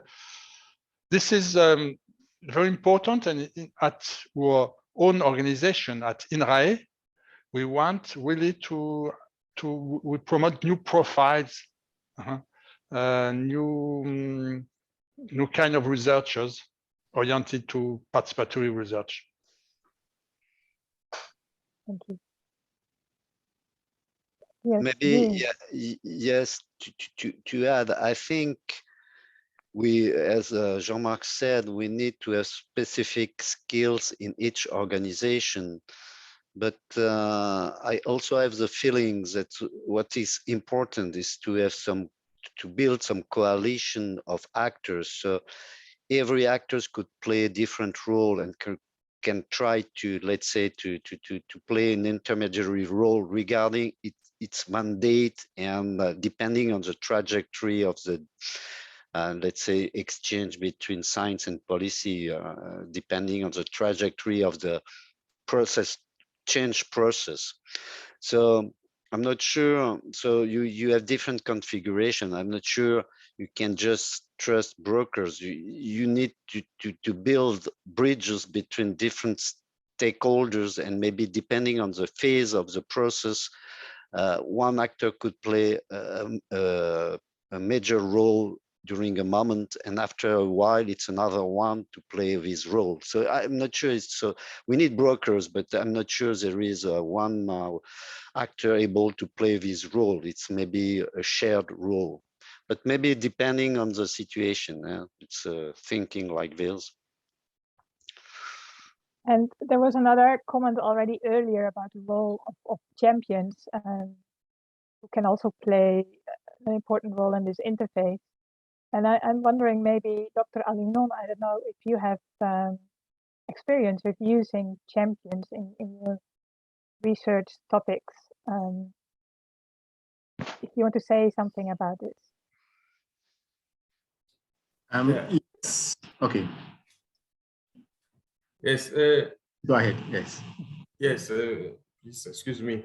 Yes. What I would like to say is that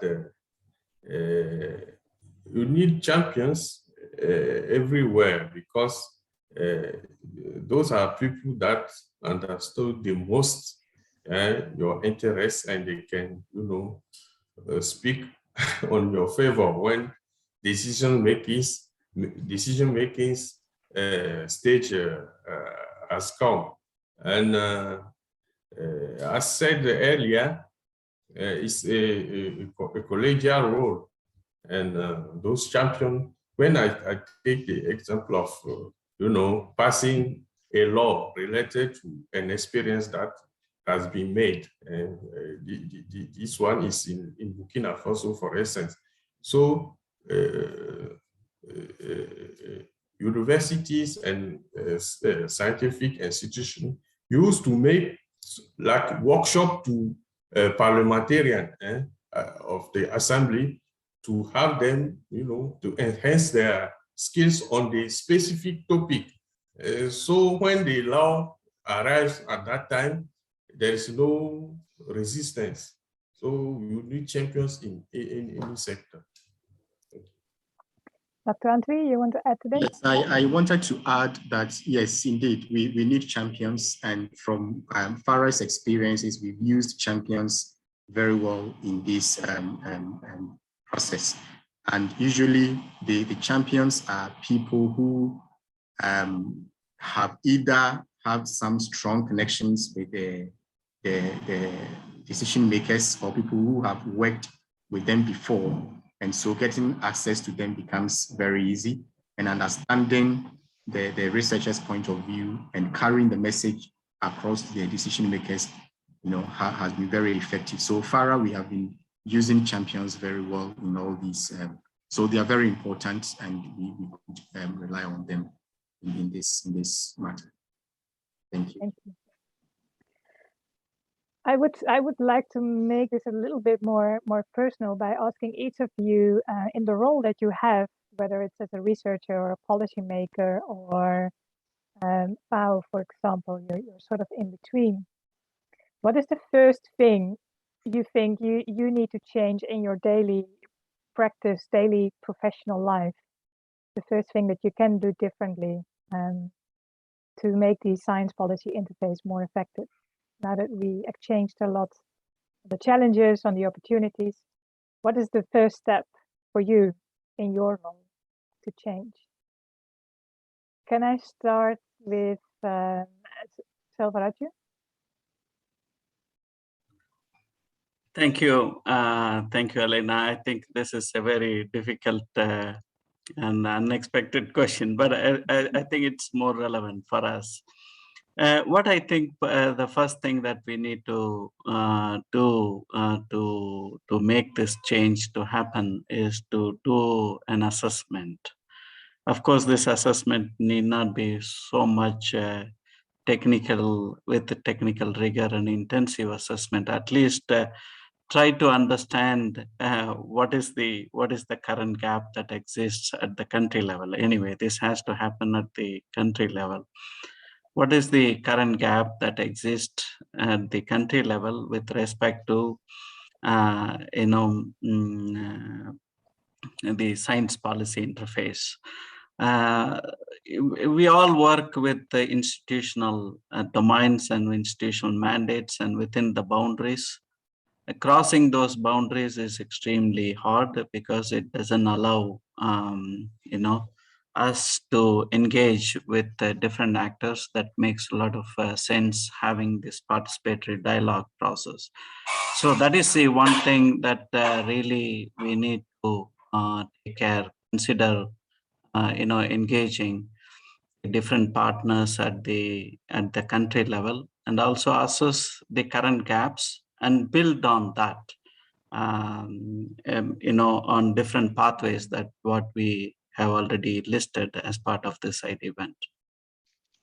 Thank you. Dr. Antwi, what is the first thing to do for you with FARA? Yes, for those of us at FARA, and per the nature of our engagement with the politician, the decision makers, I keep on saying politicians, the decision makers and the scientific group.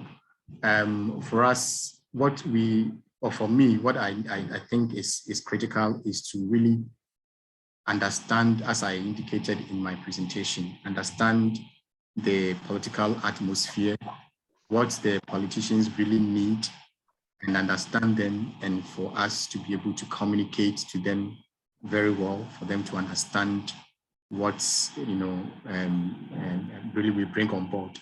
We have been communicating, but I think there's a need for us to improve that process and to ensure that what we communicate is also relevant to their needs. Thank you. Thank you. And Dr. Alignon, as a researcher, what is the one thing that you feel you need to change or do differently to better engage in the science policy interface? For me, is to have, like my colleague Farah said, to understand the rights and dimension of things, the momentum in the political process in our countries. It's very critical in order to to match the research project delivery, and the importance also of the fundraising of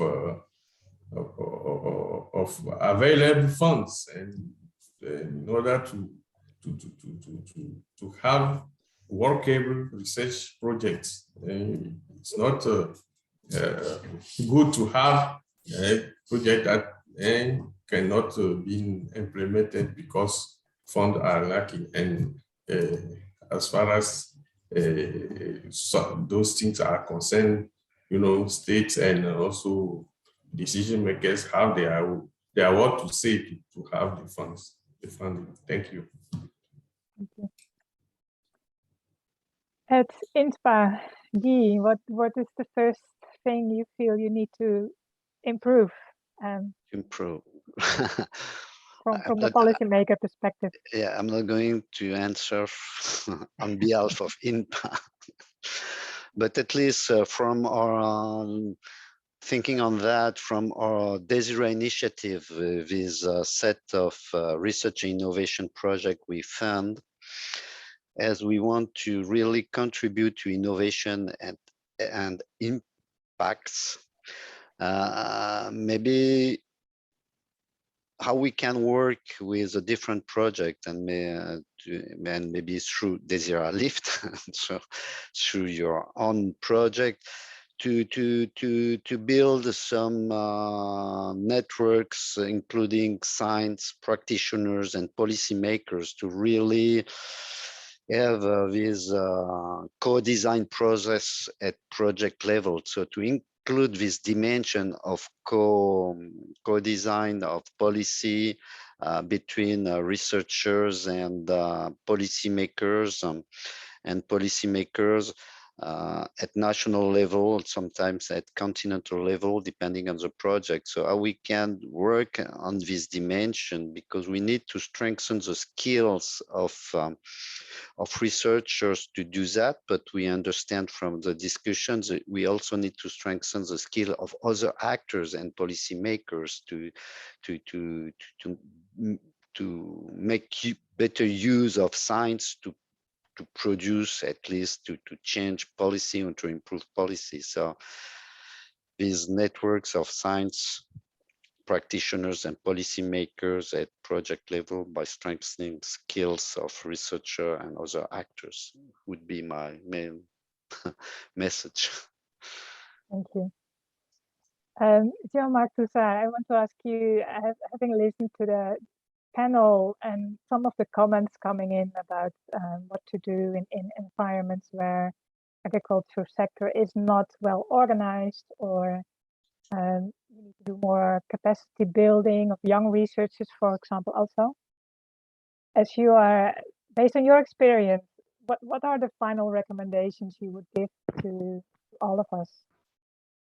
Well, for researchers to at the same time to publish good academic journal papers showing the conditions, the institutional, rational, and cognitive condition for successful innovation, showing the importance of innovation system, trust between actors and organization, and so on.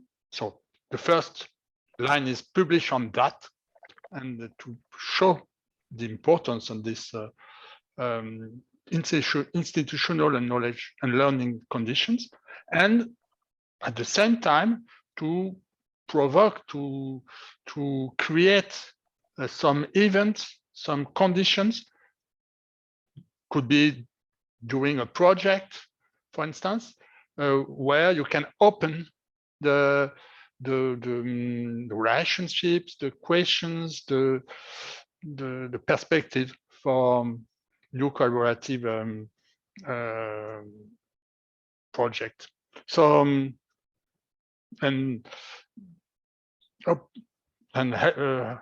hoping that these two kinds of actions can progressively transform or improve the institutions and the skills and the perspective of your innovation system, agricultural innovation system. Well, that's perhaps. Thank you. It's not easy, and I think we could continue talking about this all day, but I do want to respect all of your time, and I know you all have busy schedules.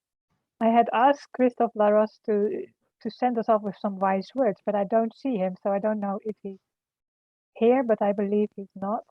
Yes, oh, there. Oh, you're here under a different name. Oh, you don't, you. Oh, strange. Okay. So yeah, Welcome, Christoph. great. Please. It's wonderful technology, you see. Yeah, and I will be very short because I think you have had already quite long discussions, and you only asked for words of wisdom. So I will limit myself to this. I'm not sure that I will be up to the task, but just to say that when I heard the discussion around about science and policy interface, I realized how much it could be a subject of science itself, but also how it is an art in itself somehow. And by looking at it as an art is also to help us remind that we have to really adapt any I would say framework to the context as well. So to have the framework and to have the system thinking approach, but still to be very much connected to the main topic that we want to tackle. Also, I wanted to simply to take from the discussion that we shouldn't be afraid to embrace complexity, but at the same time, we have to work collectively, and it applies to all the different actors involved in any innovation processes, to the obligation somehow to work on solution focused approach and work. Saying that it's complex is fine, it's important, but it's not enough. We need to push ourselves, and it applies to the different stakeholders in any discussion on this need to look at solutions. And so looking at solutions doesn't mean to look at specific solutions, but to have this solution approach that has to drive the reflection and discussion. And I think it's all the more important that we touched today on some urgent issues. Climate change is there, no doubt. You have some examples from the northern countries, but we have also quite a number of examples in southern countries. Food and nutrition security is not a done deal, as we know. So we have to accept ourselves that we also work within an environment of urgent issues to tackle. So complexity, solution with a certain ambition to find these solutions within a reasonable time frame. And I think if we accept to have that as a framework, it's a reasonable way to engage with policymakers and to say we are going in certain directions, but it will take time. But these are the steps that we think we can collectively make to provide you with some elements of decision as well. So the notion of time, I think it has to be put into context of delivering something. It can't be unfortunately only a statement that we can make. We know it takes time, but we need to frame the time that is needed. And just to and I think it's quite important if we need to collect with the number of keywords that have been used by all the speakers, and that I'm afraid are quite also trendy if we look at our actuality. But the trust, quality of communication, the legitimacy and credibility of knowledge we are talking about. So these are really essential elements that have to be, I think, hammered, if I can put it like that, when we talk about interface between science and policy.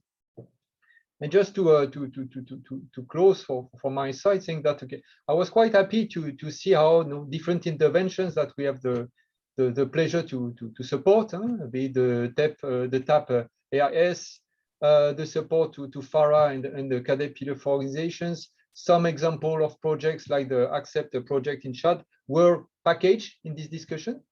As said by Guy, I think it's also challenges us in how we can really make the full, to realize the potential of connecting these different work streams. We do that, and as you know, Elena and the colleagues from DeSIRA-LIFT, we have a lot of expectations on your side to facilitate that. You won't be alone because we are there. I'm sure all the international organizations that are involved in one way or the other in our work will play the game, that all projects that are being involved in DeSIRA will play the game. So this is what we can do. But also what I wanted to say is that I think, and I would like to thank Mr. Touzard also for this presentation, because of course, in our case, the European Union is not only a funder. We are politically engaged with your countries, with FAO, with a number of organizations. But we have also experiences from our own territories. And I think what you were able to present, Mr. Touzard, was quite informative in that way, because it shows that also in our own context, we are learning, maybe not from our failures, but we are learning, we are adapting. These are not easy issues, even if at times we have maybe more conducive environments, more organized value chains, but still it's not done deal. So I think for us to be able to share these experiences in the framework of the TAP is also very important. It's not our engagement with the TAP is not limited to what we do outside of our borders, but what we can also facilitate and bring as experiences from our own territories. So Elena, thank you very much. Dear colleagues, thank you for your contribution, discussions. I think we have had quite a number of interesting elements being shared, a lot of quite a nice participation to the event as well, and people quite engaged on the topic. So it's certainly, again, not a done deal, not a closed subject, but we also, I think we have to, to see how much we can make this important vision of systemic approach being geared towards delivering some kinds of solutions for the people we are talking about that we want to help in the country. So thank you, Elena, and a pleasure to give these wise words, if they are. Thank you. Thank you, Christophe. Yeah, I know the discussion is not really closed. As Christophe is also mentioning, we could continue. There's still a lot of things to think about, reflect upon. But I do want to close here. So I want to thank indeed all the panelists and Jean-Marc Touzard. Also, thank you for sharing your experiences. I want to thank all the participants, those who still have the stamina to hang on and listen in. And thank you all for your contributions to the chat, the Q&A, but also our common whiteboard with sticky notes. There are quite some useful recommendations and thoughts there. So we will try to collate all of that, package it, and I'm sure that the discussions will also continue during the TAP Partners Assembly and side events. So I do invite you to attend those sessions that are of interest to you. But thank you all for now, and I hope you gained something from it one way or another way. Have a good day.